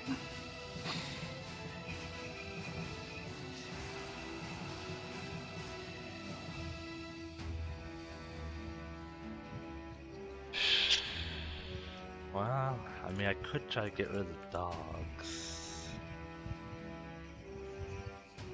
So you say there's like a city, right? Yes, Can I climb one of the buildings? you may. So they could just walk up it. Well, no, Yeah, just actually, well, I don't know. Can I just, is that a thing I could do? Walk right up it? You still have your boots on thing, right? No. That's what I was... Oh, yes. Okay, so in that case, you do have second story work, though, so that does give you a climbing speed, yes? Sort of. I mean, it doesn't necessarily say climbing speed. It's the fact that it does not cost me. It doesn't cost. Not it costs Your me. climbing no movement. longer costs you extra movement. So I'll allow you to try, but you'll have to make a check. Roll athletics or acrobatics, your choice. That could do. All right. Does a 34 make it? It does. Zephyr, you get a good head start, and as you hear the creatures bearing down on you once again, you run around trying to find Lucifer, but realize you're so lost you can't even find your way back if you wanted to. So instead, you settle for just finding a nearby building with enough windows for you to climb up, and you start scaling. And sure enough, down the road, you can see the three creatures round the corner and start sprinting towards you. How long does your potion last, by the way? Well, the speed, 1 minute. The invisibility, they haven't necessarily hit me, so that's still technically active. Okay, so your potion is worn off, so what is your current speed? Current speed is, let's see, 90. Well, walking speed is 90. So I'm assuming you're sprinting and double dashing. If I am able, yes. So that would turn it into. I always forget what this is, but I think it's like 200 something. Okay, 90 times 3, 270. 270, thank you. All right, so your current speed is 270. You're still fast enough to outrun the dogs, but the creature is now able to match your speed. However, you have a head start on it. And as you begin scaling, you see the dogs run up to the bottom of the building. You're about a story up at this point. You see the dogs just bark up at you, but are unable to continue pursuing you. However, your counterpart just whirls its head over itself and, almost using it like a grappling hook, throws it up towards you. Whether it's trying to attack you or grapple onto the building to follow after you, you don't really know. But what you do know is, as the head makes impact, it does not find enough purchase and falls back to the ground. The creature can climb like you, but it's a little clumsier. Okay. It can pursue you, but slower, and you have a good head start on it because it failed its first athletics check. Alright. There's some hope there. Alright. You got this. We believe! I give you guidance, but if I could. Emotional Yeah. guidance. Yes, emotional guidance.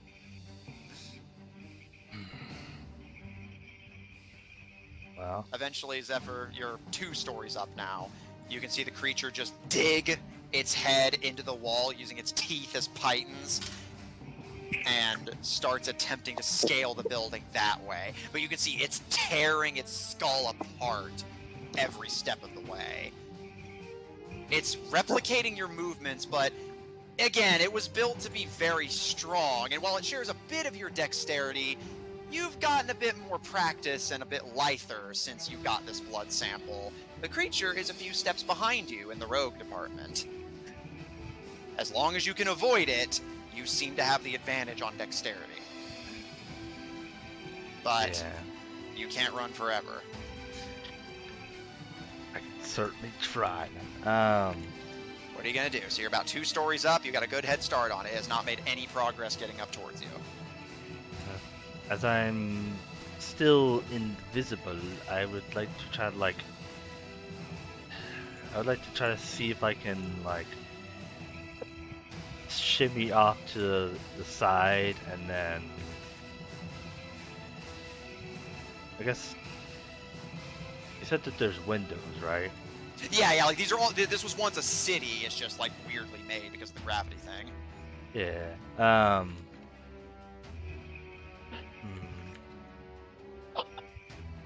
Let's see if this will work. I'm gonna open a window. There's not any like curtains or yeah, they're just open. Oh, they are just already open. Yeah, so yeah, easily done. You scuttle into one of the windows. Inside, you can see it's trippy. Just more smaller carvings, almost like you entered a smaller Lilliputian version of the city. Not big enough for this to be like if you were like a gnome maybe, but it's just like a smaller version of what you're seeing outside. What do you wish to do? I would like to try to hide wherever I can. Yep, roll stealth, and as always, advantage. The creatures, because they lost sight of you, are going to attempt to find you, but I will deny them their advantage because you have gotten well ahead of them, and they don't have as clear of an idea of where you are now. Dogs are no longer with them. So yeah, unless the Ichor beast itself had As long as it doesn't get too. sight. I mean, technically, it has blind sense, but I just have to make sure I keep away from it. Well, Yeah, no. which- Actually, no, because it's a lower level. I got blind sense recently, I think. Maybe. Yeah, no, I do not have it noted that the creature has blind sense, so yeah, you're good. So yeah, you do have to worry about the dogs, but the creature itself should be fine in that department. Yeah, but the dogs are. They are unable to climb, so. Yeah, and I guess for my reference, because this is an option for the record, do you wish to take a window that does not have any obvious access to it, but of course you'll have to chance the jump? Or do you want to take one that has a walkway to it so you don't risk falling, but of course, like, the dogs could theoretically find you? Right now the dogs are my biggest worry, so I'm gonna go one no dogs. Athletics or acrobatics, your choice. At this point, you're about 1, 2, 3, 4. You're 5 stories up, so that's a 60-foot drop if you fuck this up. I got my ways. It's not gonna be good. I'm gonna use reliable talent for that. So it was a 19. Now it's a 25. Okay. Yeah. Whew! Crisis averted. Alright. Hey, I don't want to risk this. Zephyr, as you hear the distant baying get a story closer to you, as well as the creature's gaunt gurgling, you weigh your options, fuck it, and jump from your current street level to the nearest windowed balcony, and narrowly manage to get a grip on the windowsill and pull yourself like a scene in Ice Age when Scrat is trying to climb up to the acorn with your little feet before you wiggle your way through the window. As mentioned, you find yourself in this kind of disorienting, tinier version of the city, but you are in the walls with no obvious way to get to you. You curl, hiding even the slightest sound despite the mother's dampening technology, even watching your breathing, as inevitably you eventually hear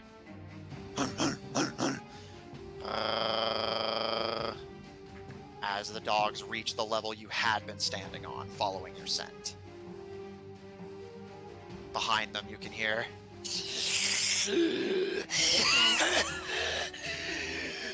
Where?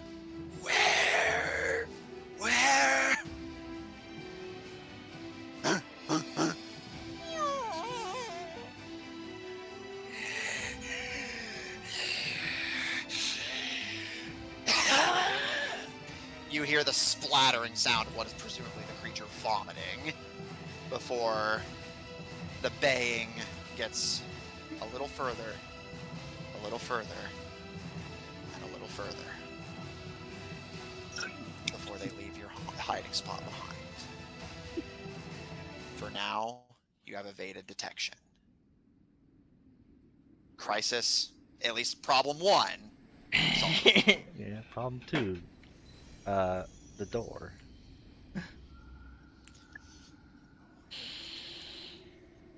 Zephyr, it's the middle of the night. You've been playing this cat and mouse game with these dogs for almost 3 hours. You have no idea where Lucifer is, if he's even looking for you, where the Minlusian bandit lords are. Your party is miles away. What, Kay? I guess technically a dog and cat chase. Yeah, technically. Although kobolds are half dog, so I guess it's dog-dog chase. It's a dog-eat-dog world. Yeah, it's a dog-eat-dog. I know what our episode title is. Zephyr. Except he's a lizard. Oh, he's half lizard. Zephyr, you are hidden from your pursuers for now, but you still have no idea where to go or what to do next. What would you like to do? But I can at least take a break.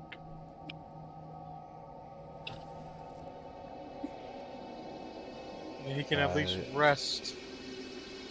Yeah. Maybe change some items around. Make this a little more. Yeah, it's fucking Zephyr. It really does, as a DM, feel like chasing down a fucking crime boss. It's like if you don't catch him immediately, he's just gonna hide, figure out how to counter what you just did, and come back. Yeah. It's amazing. I love it. So Zephyr, are you just gonna go down for a long rest at this point? Yes. Okay. Zephyr, with only the distant baying of your pursuers searching presumably the entire structure for you, you silently curl in and begin quietly sorting through your items, preparing for what the next day may bring. Who knows if your allies will come looking for you?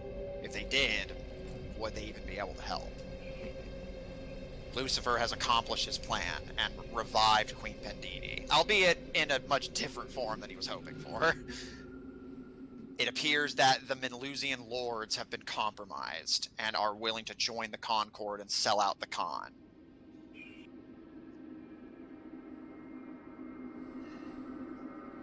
Meanwhile,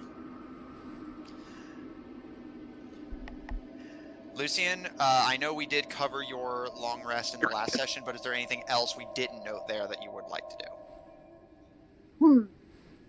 Well, I was going to note, how long has it been since Zephyr's been gone? At this point, he's been gone from your perspective for almost 4 hours, and nobody has come back. Not Lucifer, not Zephyr, none of the NPCs, nobody. Alright, so I guess she would be a little worried that they haven't come back since it's dark now, right? Oh yeah, it's well into the night. Your watch is about to end. I'm gonna send, let's see, who am I gonna send a message to? Let me, I might have to take a roll for this. If she will instinctively message Lucifer, or if she will message Zephyr. Let me... Zeffy. Zeffy. Yeah, Lucy or Zeffy? Where's that at? Zephette! I can't get over that. Okay, let me bring up my... They're also the Olsies. Oh, interesting. I'm going to message Zephyr. That is surprising. It's gonna be like, Just so you know, where the fuck are you? I rolled myself a wisdom saving throw for that, and I got a natural 20. All right. She's gonna be like, Zephyr, where the fuck are you? Yep, that's exactly what she's going to say. Zephyr? I get 25 words though, so I'm gonna use all of them. by all means. Zephyr, just as you're going down for your rest and beginning to sort through your items, you receive a message. Lucian? Hey, Zeph, it's been like 4 hours since you've been gone, and I hope you haven't died. Please respond. I think it does tell you if they receive it. Yeah, it does. So it's like, I'm not dead. Yeah. Yeah, Lucian, you do get that magical tingle. The message is received, so he's alive wherever he is. Zephyr, as you're beginning to sort through your items and you get that message, do you respond? It's free. It's free. You say it like it matters to Zephyr's thought process. No, I know. Well, it's not free. I have to talk to you. That is the price you pay for sending with a cleric. Why now?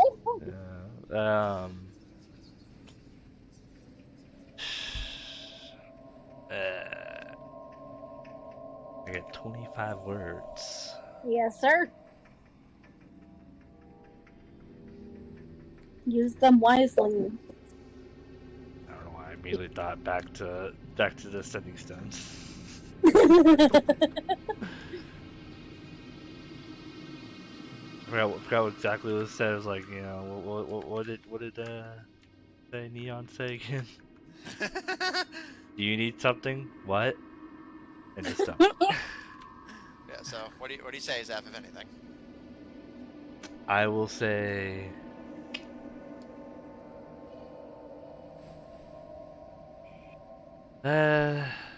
Things are fine, and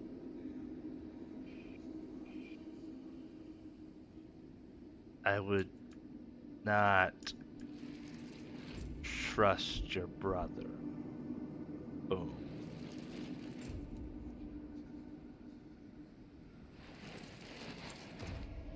Okay. That the end of your message, Zeph? Yep. Alright. Alright. Was Zephyr giving a verbal mic drop? Boom, yep. The message cuts early. Although you suspect that's more due to Zephyr's typical taciturnness. Yeah. Being ambushed. Yeah, that's Zephyr just being Zephyr. I feel like that would really pick her interest. Why he would say something like that in a message. Are you sure you're okay? You sound tired or hurt. Do you need us to come for you?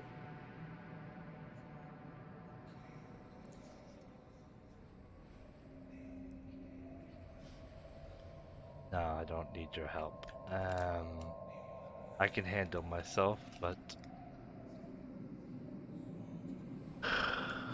basically I'll be gone for the night.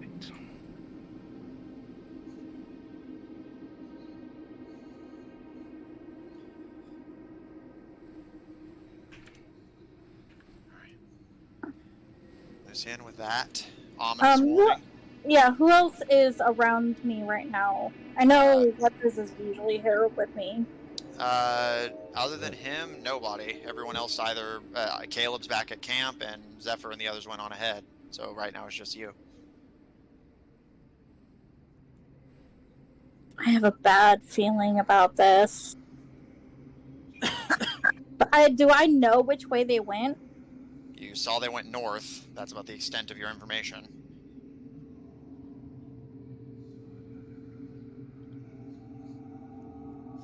I might have something.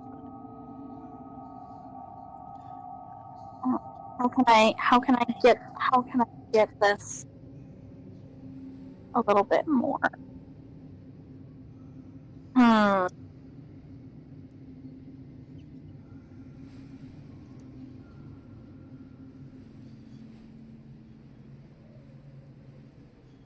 I guess I'm going to call my phantom speed. All right. You call your phantom. Because I just had a long rest, right? No. Remember, this is during the night. I see. Right before your long rest. Yeah. So you can intervene, but it will cost you your long rest. Let me look and see. Yeah, I'm okay with that. Okay. Lucian, you climb aboard your phantom steed. What do you wish to do? I'm gonna head north and just ride north and see if I can't figure out where they. Okay. Do you wish to be stealthy or just fast as you can? It has a speed of 100 feet and can travel 10 miles in an hour. That doesn't answer my question. Are you being stealthy with your steed? Or are you just gonna burrow through? I'm just gonna. Yeah! Okay. Lucian, with a yeah, you begin to dart with your ghostly steed over the Badlands. And you're just past a minute out when you hear coming from Bullhammer behind you. Motherfucker. A war horn sounds. Just keep going. Like I'll lay low to my horse and just whisper to him, keep running.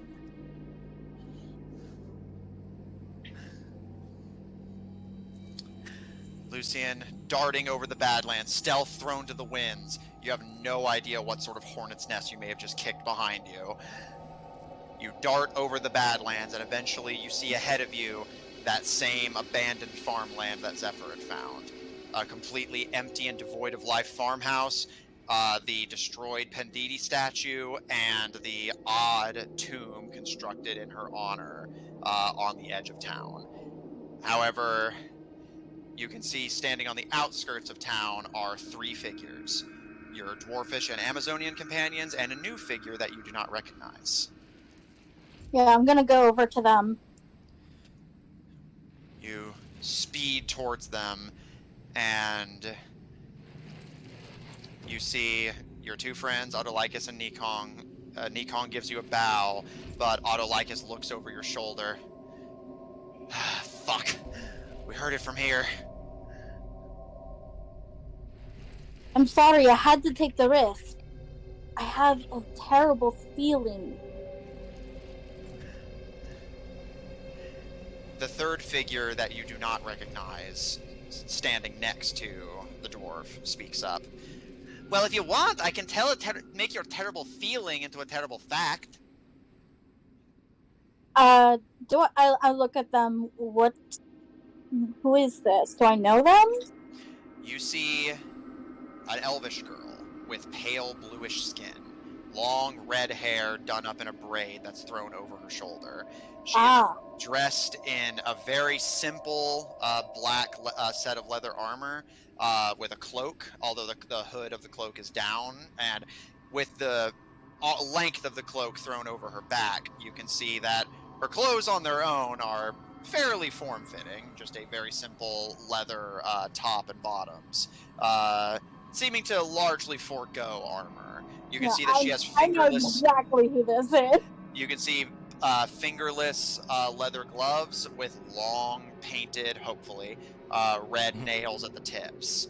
And you can see her eyes are gleaming red. And while her skin has a bluish tint to it, its paleness is the unmistakable death pallor. Oh, right. Lucian, this is Cersei. Yeah, I know. Lucian Elephikir, right? Yeah. I knew your father. Are you kidding? Unfortunately not. Her smile fades. Yeah. That's fair. Anyway, we have more important things to worry about. Somebody got inside the tomb. Well, Where's Zephyr? My guess? Inside the tomb. Where's Lucifer? Would you care to have Otto repeat himself?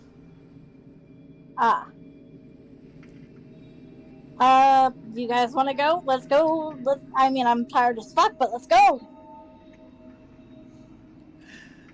Otto looks nervous, but looking at the pyramid, finally gives a kind of nervous nod. All right, but wouldn't you rather wait for the rest of your friends to be here? She kind of looks at the pyramid. I love my brother, but I don't trust my brother. There's something going on here. Cersei kind of stares at you for a moment before looking down at Otto. I see what you mean. Very well. We cannot let her enter that damned place alone. We must go together. I got a bad feeling about this. Yeah, you and me both. And Lucian, you take your first steps towards the Penditi burial tomb.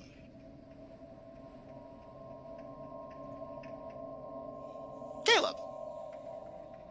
Oh shit. Hold on, let me pause.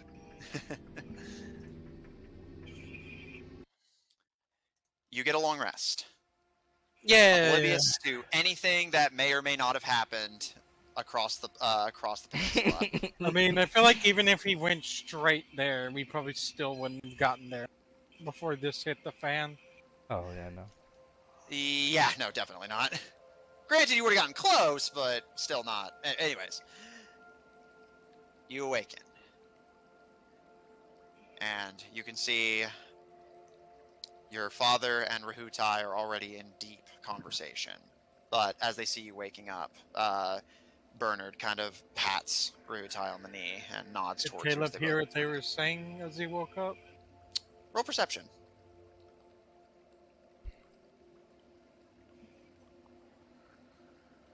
Hold on. Let me get my dice out. There we go. Which one do I want to use? I'm missing one of them. Oh, no, I'm not. Dice down! Well, actually, I am missing some dice, but it wasn't the dice I thought was missing. Perception? Yes, please. That is going to be a 26. Okay. You are able to hear what they're saying. They're not making a super deliberate effort to hide it. It's more that they're trying to, like, keep their voices down so they don't wake you up. But as you come to, you're able to just make out what the two of them are saying as they're speaking up. All right, got good news. The metal ghost is supposed to be passing near the peninsula soon. If we set the fire quick enough, we might be able to get their attention. And you're positive that these people will actually do something about it. I don't mind if we burn down the mongrel's forest, but relax, it'll work. He gives his partner a grin and squeezes his leg. Come on. There's one thing Tibetans know how to do. It's take advantage of what others are thinking. And he pauses at this point when he sees you waking up, and that's whenever he gives his partner a squeeze on the knee to get his attention, and they look towards you. Caleb just does just yawn and rubs his eyes. Sorry to wake you, boy. Your father gives you an affectionate smile and pats you on the arm. It's probably about the time anyway. I want to see the group we're sending to take the ship. Make sure they don't have anything that would tie them back to us. I followed your instructions best I could, and picked out some of the volunteers I think we can trust. He gives you a nod and gestures for you to follow. Caleb will straighten out, make sure he's presentable, and follow.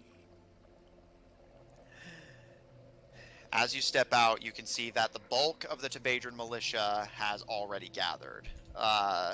And a few of them are kind of chittering to each other, kind of idly discussing their given tasks.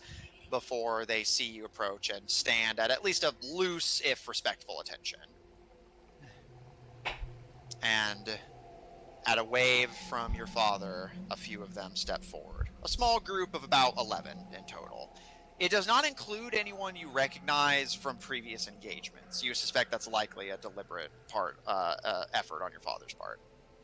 Caleb will look them over to make sure they see if they carry any Tabadran symbols. Roll perception.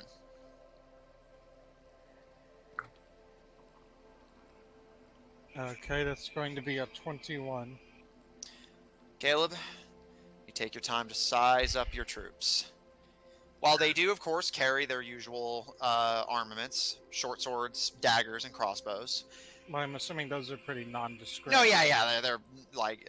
Other than that, and of course their leathers, but again, which are not exactly marked, they do appear to have done a fairly decent job. In fact, you notice many of them have gone to the trouble of swapping out their typical leather armor sets for scavenged sets, improvising armor out of what they managed to take off of the orcs when they took the town.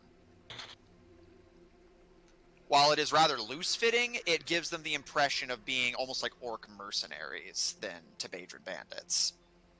Other than not being green of skin. Well, like I said, mercenaries. Fair enough. Caleb's like, looks like they prepared well. Yeah, not bad. Maybe you can teach a little mangy dog new tricks. Watch it. Those are my mangy dogs you're talking about. Yeah, and you got the most fleas of all, mate. Caleb will just kind of address the 11. Like, so all of you understand what you are going to do, right? One of them speaks up. You notice he is a rather short, he looks dwarvish, but is of human height. He just has that kind of dwarven face to him. Thick mutton chops that go into a pointed beard, dark hair that's a little bit graying. But other than that, is actually dressed fairly well. He appears to have stolen some fairly aristocratic clothes, but he has foregone his usual top hat in favor of course, the oversized set of orcish armor that is strapped to him with rope and various. You can even see some of them are sticking it to themselves with honey.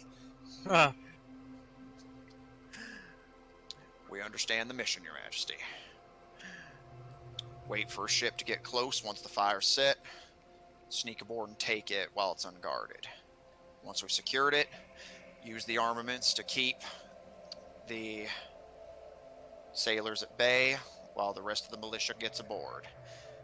Get behind Barbarous' troops before they even realize what's gone wrong. And whatever happens, the Sardom doesn't find out that we're Tabadran. That about the size of it? More or less, yes. You understand if you are taken captive in this effort. We won't be able to claim you. He kind of stares at you for a moment, and in a moment of poeticism you wouldn't expect from a Tabadran, after a moment of silence, whatever awaits us, we are prepared to meet it, Your Majesty. What is your name? He looks a little surprised at being directly asked, but eventually does give you a small bow of the head. Ward, sir. Ward Kickham. Notes. I want Caleb to specifically remember these names. So what was his name? Ward Kickham. Like, I'll put it in chat. if you find it a bit odd, I think for something this important, I should at least know who I'm sending. At this, he gives you a slight... It seems like a smirk, but it does seem to be at least semi-sincere. Then you're a better king than most. As he looks to your father, who, to your surprise, actually kind of scowls at him. Huh. I think Caleb will ask the one next to him, and I think you know, like, what Caleb... Yeah. He's gonna ask each of them their names, so it's not like he's just sending faceless people in. Mm-hmm. You head down the line and get names from each of them. For the most part, given the danger of a mission like this, most of them are some of the more loyal Tebadrians who are willing to put themselves on the line. While yes, there is a great promise of loot, especially because you don't recall telling them this, but they seem to be of the understanding that as the people who take the ship, they get first dibs on anything inside. I mean, that's fair. You do nothing to dissuade them of that notion. Yeah, I think Caleb would find that a fair trade. You take the ship, you get first pickings. Besides, I think, doesn't the King of Tebadra get a cut of it all, anyways? Yes, if should you choose to take it, of course, but yes. So he's not worried about it. Eventually, Caleb, you have your 11 assembled. With you, these 11, your father, and Rahutai. That brings you to a total of 14 for this mission. The rest of the militia will set fire to the jungle to lure the sailors of the Sardom out, and then once they're far enough out that they can't get back to the ship fast enough, circle around them and get to the ship once it's secured. Both sides have to play their part perfectly. Is there any words of inspiration you wish to give to your troops before you set out to this task? I think he'll keep it simple this time. Remember, this ship is not just a ship. It is our key. A key to raiding towns that have never prepared for us, never seen us before. Places that will never expect us. Maybe even the crown jewel of Barbarous itself, if all goes according to plan. You can see quite a few of the Tebadrians look to each other with wide grins on their faces. They're like imagining, I believe it's called, what's it called? The capital? Oh, Toradana. Yeah, I guess they're all imagining what riches could be in Toradana. Yeah.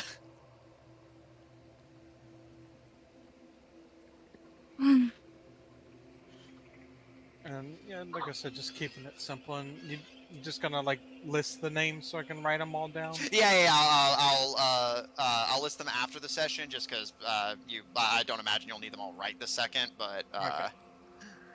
Yeah, Caleb's just like he wants to know who he's, I guess, taking with him. Which yeah, that's fair. Like I said, how long I'll list the does it names take for after the Caleb session. to make a disguise again? It won't take too like just a few the minutes with feature. the disguise kit. Yeah. Yeah, because he has a feature link. Do I Like a have a sticker. disguise? Oh, yeah. kit? Oh yeah, as an assassin, yeah, you should have a feature for that actually. Oh, You do not have a disguise kit on hand, but let me check your features here, because yes, Austin is right. You should have something for this. You would need 7 days to make a disguise that cannot be seen through, but you can use shorter time to make one that could possibly be seen through. But of course, So basically, I could do a quick effort that I'll have to roll on, right? Yeah, which, given that you don't have a disguise kit, you would have to rely on just things that are around you, like mud and fruit juice, which could, of course, people have done it in the past. You could convincingly at least hide your face that way. think Hunger Games, a man hides in mud.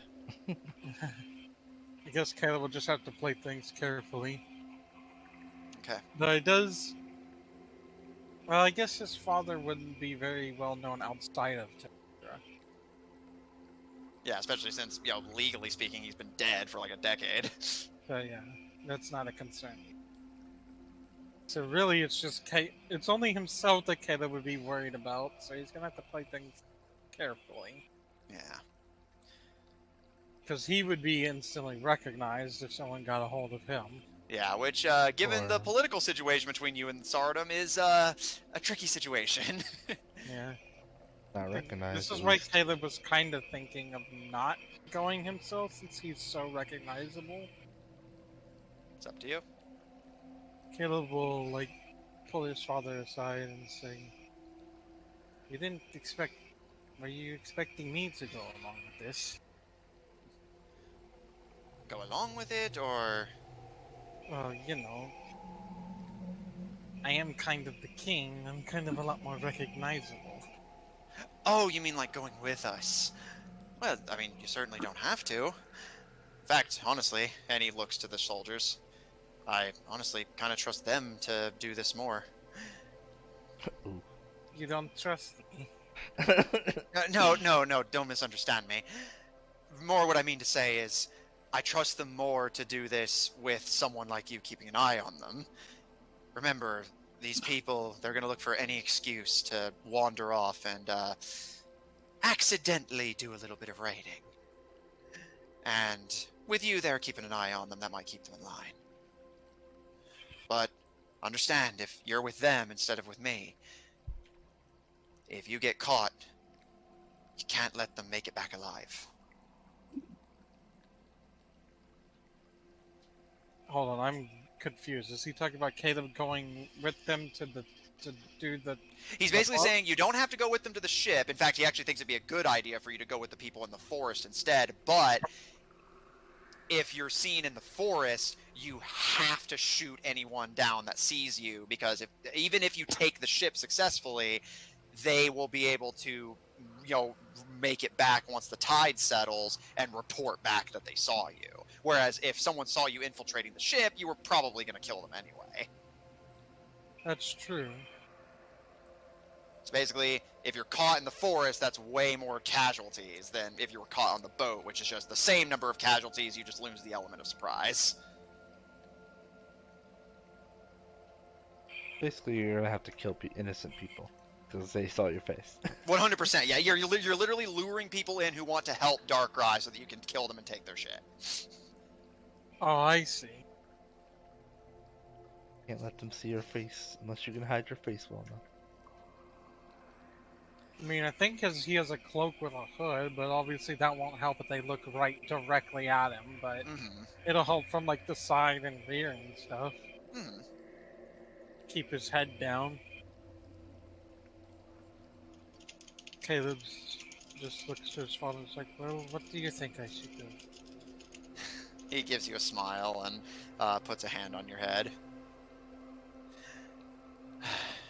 You want my counsel, to be honest? Well, I've already told you what I think you should do, but he kind of gives that kind of playful smile and tilt of the head. Since that's not exactly an option, we're working with what we got. That said, he kind of bites his lip in thought and looks over the assembled militia before, again, addressing you quietly so as to not be overheard.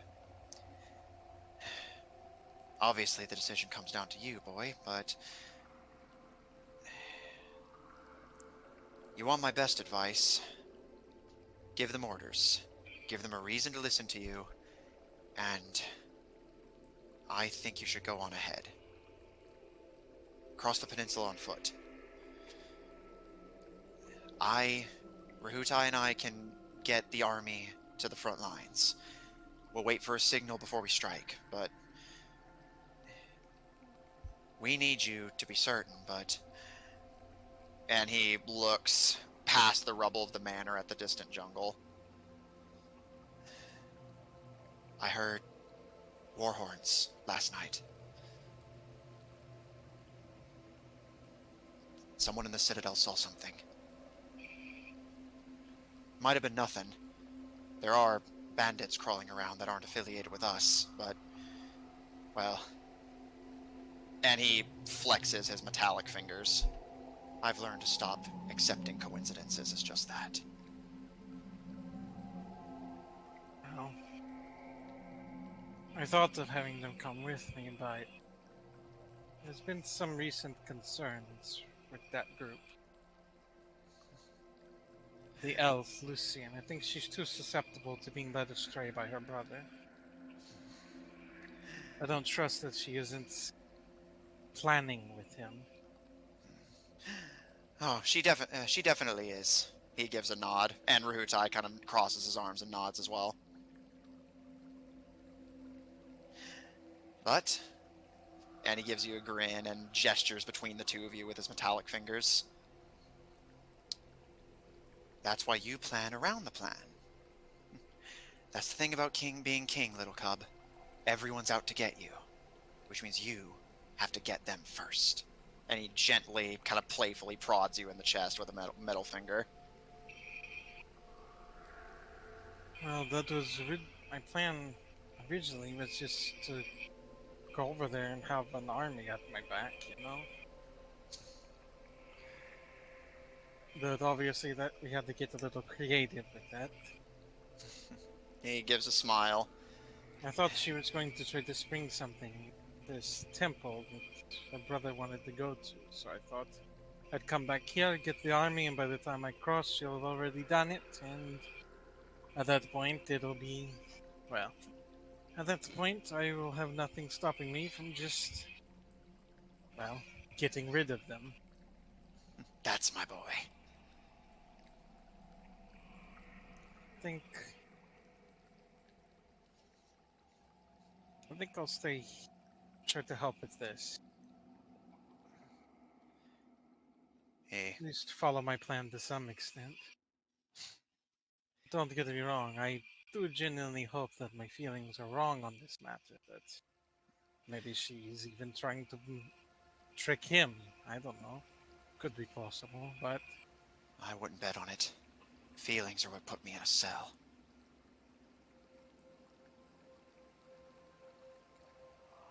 Feelings are what took me away from you. Don't forget that. let's just say I'm preparing for the worst, hoping for the best. I don't particularly want to have to kill that elf, but she forces me. He gives a shrug. Needs must. He flexes his arms before standing back up to his full height. I do have one thing that might be able to help with the boats and help keep me out of sight. What's that? Caleb will pull out the manta ray cloak, and this apparently will let me swim underwater, a fish. Nice.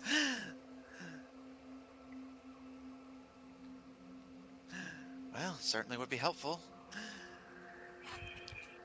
We'll lure them to shore, see if you can't climb aboard and do what you do best. We'll take out the rest of the crew. Well, there should be plenty of gunpowder on board. We'll figure out something to signal the rest of the army to join us. We'll just have to make sure it's ready to sail by then. That's why we're going with as many as we are. Just enough to get the ship moving, not a man more. I hope that we can maybe, whenever we get to the other side of the water, we can maybe hide this. It might be useful if after Theodana falls, if Bohammer still remains defiant, they probably wouldn't expect us to come out of them. Now you're thinking. He gives you a smile and tousles your hair. No, Well. maybe this ship can be the first of a new Tabadran fleet. Oh, wouldn't that be something? Imagine that. Debadra takes to the seas. Chase Brother Ares out of our waters. Oh, that'd be something. He licks his lips. I thought you liked the Nassau pirates. You used to tell me stories about them all the time. He gives you a smile and pats you on the shoulder. Dear cub. Have you ever heard from the boys you hang out with? You don't love it, you just love the idea of it? So you like its idea? I do. But they're going about it the wrong way. And who knows? Maybe we can educate them. Wow, it'd be amazing if I could see, the actual Nassau. I wouldn't even worry of it. Don't you worry. He places a hand on your shoulder and looks you in the eyes with a wide, happy smile. Once this is all over, I'll take you there myself. We'll see it together. And someday, it'll be you on the throne, where you belong. Where And we belong. And Caleb's father is nothing if not ambitious. Yeah. He thinks what Nassau is doing wrong is that they elect their king. He thinks that he deserves to be king because he is a Vey. Yeah. Or a Lev, rather.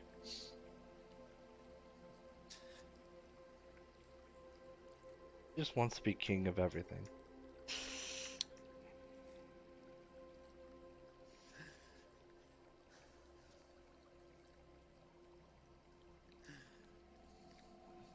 But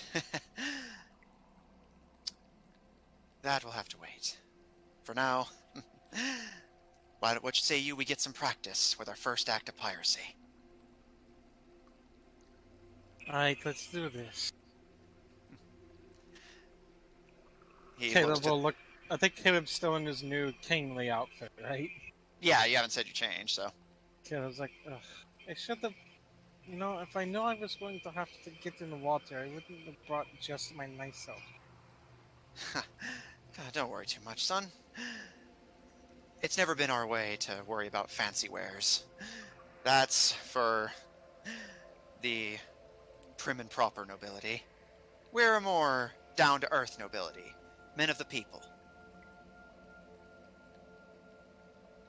I don't know, but I liked it. You were born in the wrong land to stay clean, son, but... Once Toradana is ours, I'll make sure you get the biggest, nicest bathhouse.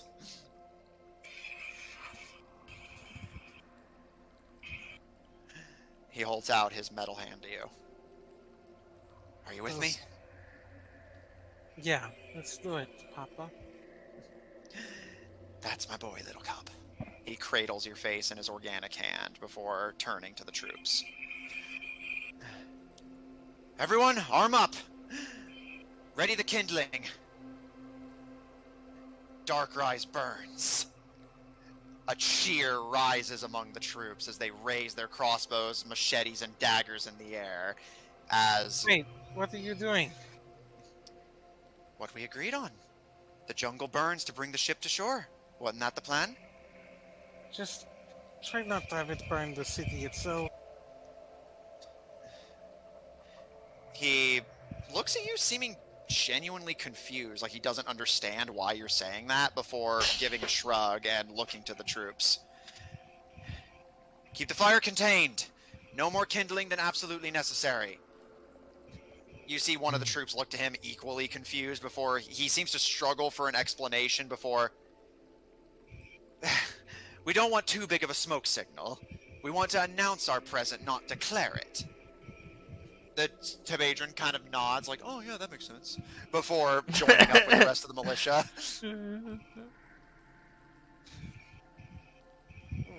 I didn't...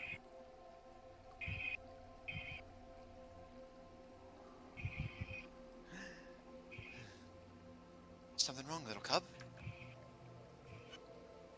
I should have thought about that so that we could have better prepared and explained it properly. Oh, little cub, you still have so much to learn about being king. He kneels down and presses your heads together and runs his metallic fingers through your blonde curls. We'll never be able to explain things like this to the common folk. Honestly, I barely understand it when you explain it to me. We are the kings of Tebadra.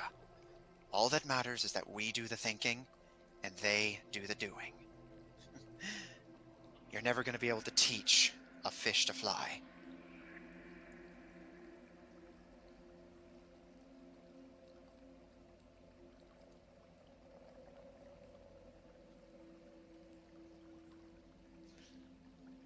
Well, luckily we're not swimming around like fish, right? Yeah, not yet, mate. Well, other than, you know what they mean. He kind of playfully giggles at you, but moves on to let you and your father have your moment as he looks back to you. You're going to do great, son. You were destined to do great things. It's in our blood.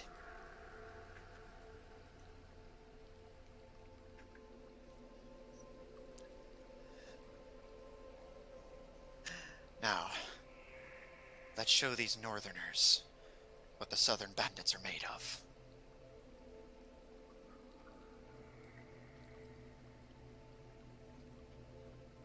I guess Caleb will switch to we'll put on the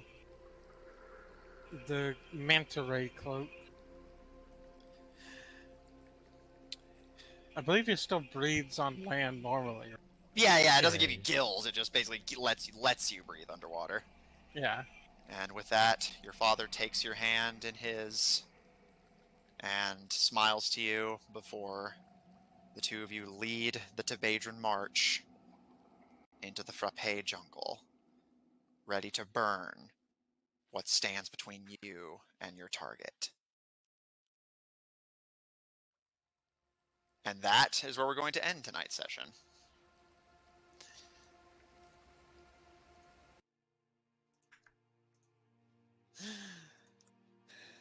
Things continue to spiral. Zephyr is trapped on a Eldritchian tomb of altered gravity with new and old enemies alike. His only reinforcements have abandoned their watch and their chance of sleep to come to his aid. Meanwhile, the Tebadrans prepare to march, but in doing so will strike a blow against two allied nations in order to get what they want. As Caleb's father pushes him further and further towards doing what is necessary to keep the throne. One cannot be a good man and a good king. Check out our website at officiald5hub.info. Down for maintenance at the moment, but soon to be resurrected from the grave like a filthy necromancer that is on their way to rescue the party's rogue. Check out our link in chat to join our official D5 Discord server if you want to hang out with us directly. Support our episodes posted on Apple Podcasts, Pandora, Google Podcasts, and the iHeart Podcast Network, wherever you have to get your podcasts from.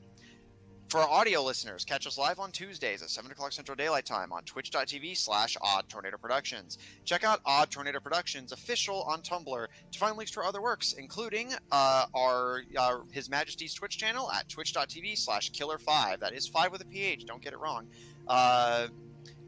If you don't want me sharing this, please say the word, but I believe you guys said you're going to be doing Borderlands, right? Next time, sounds like.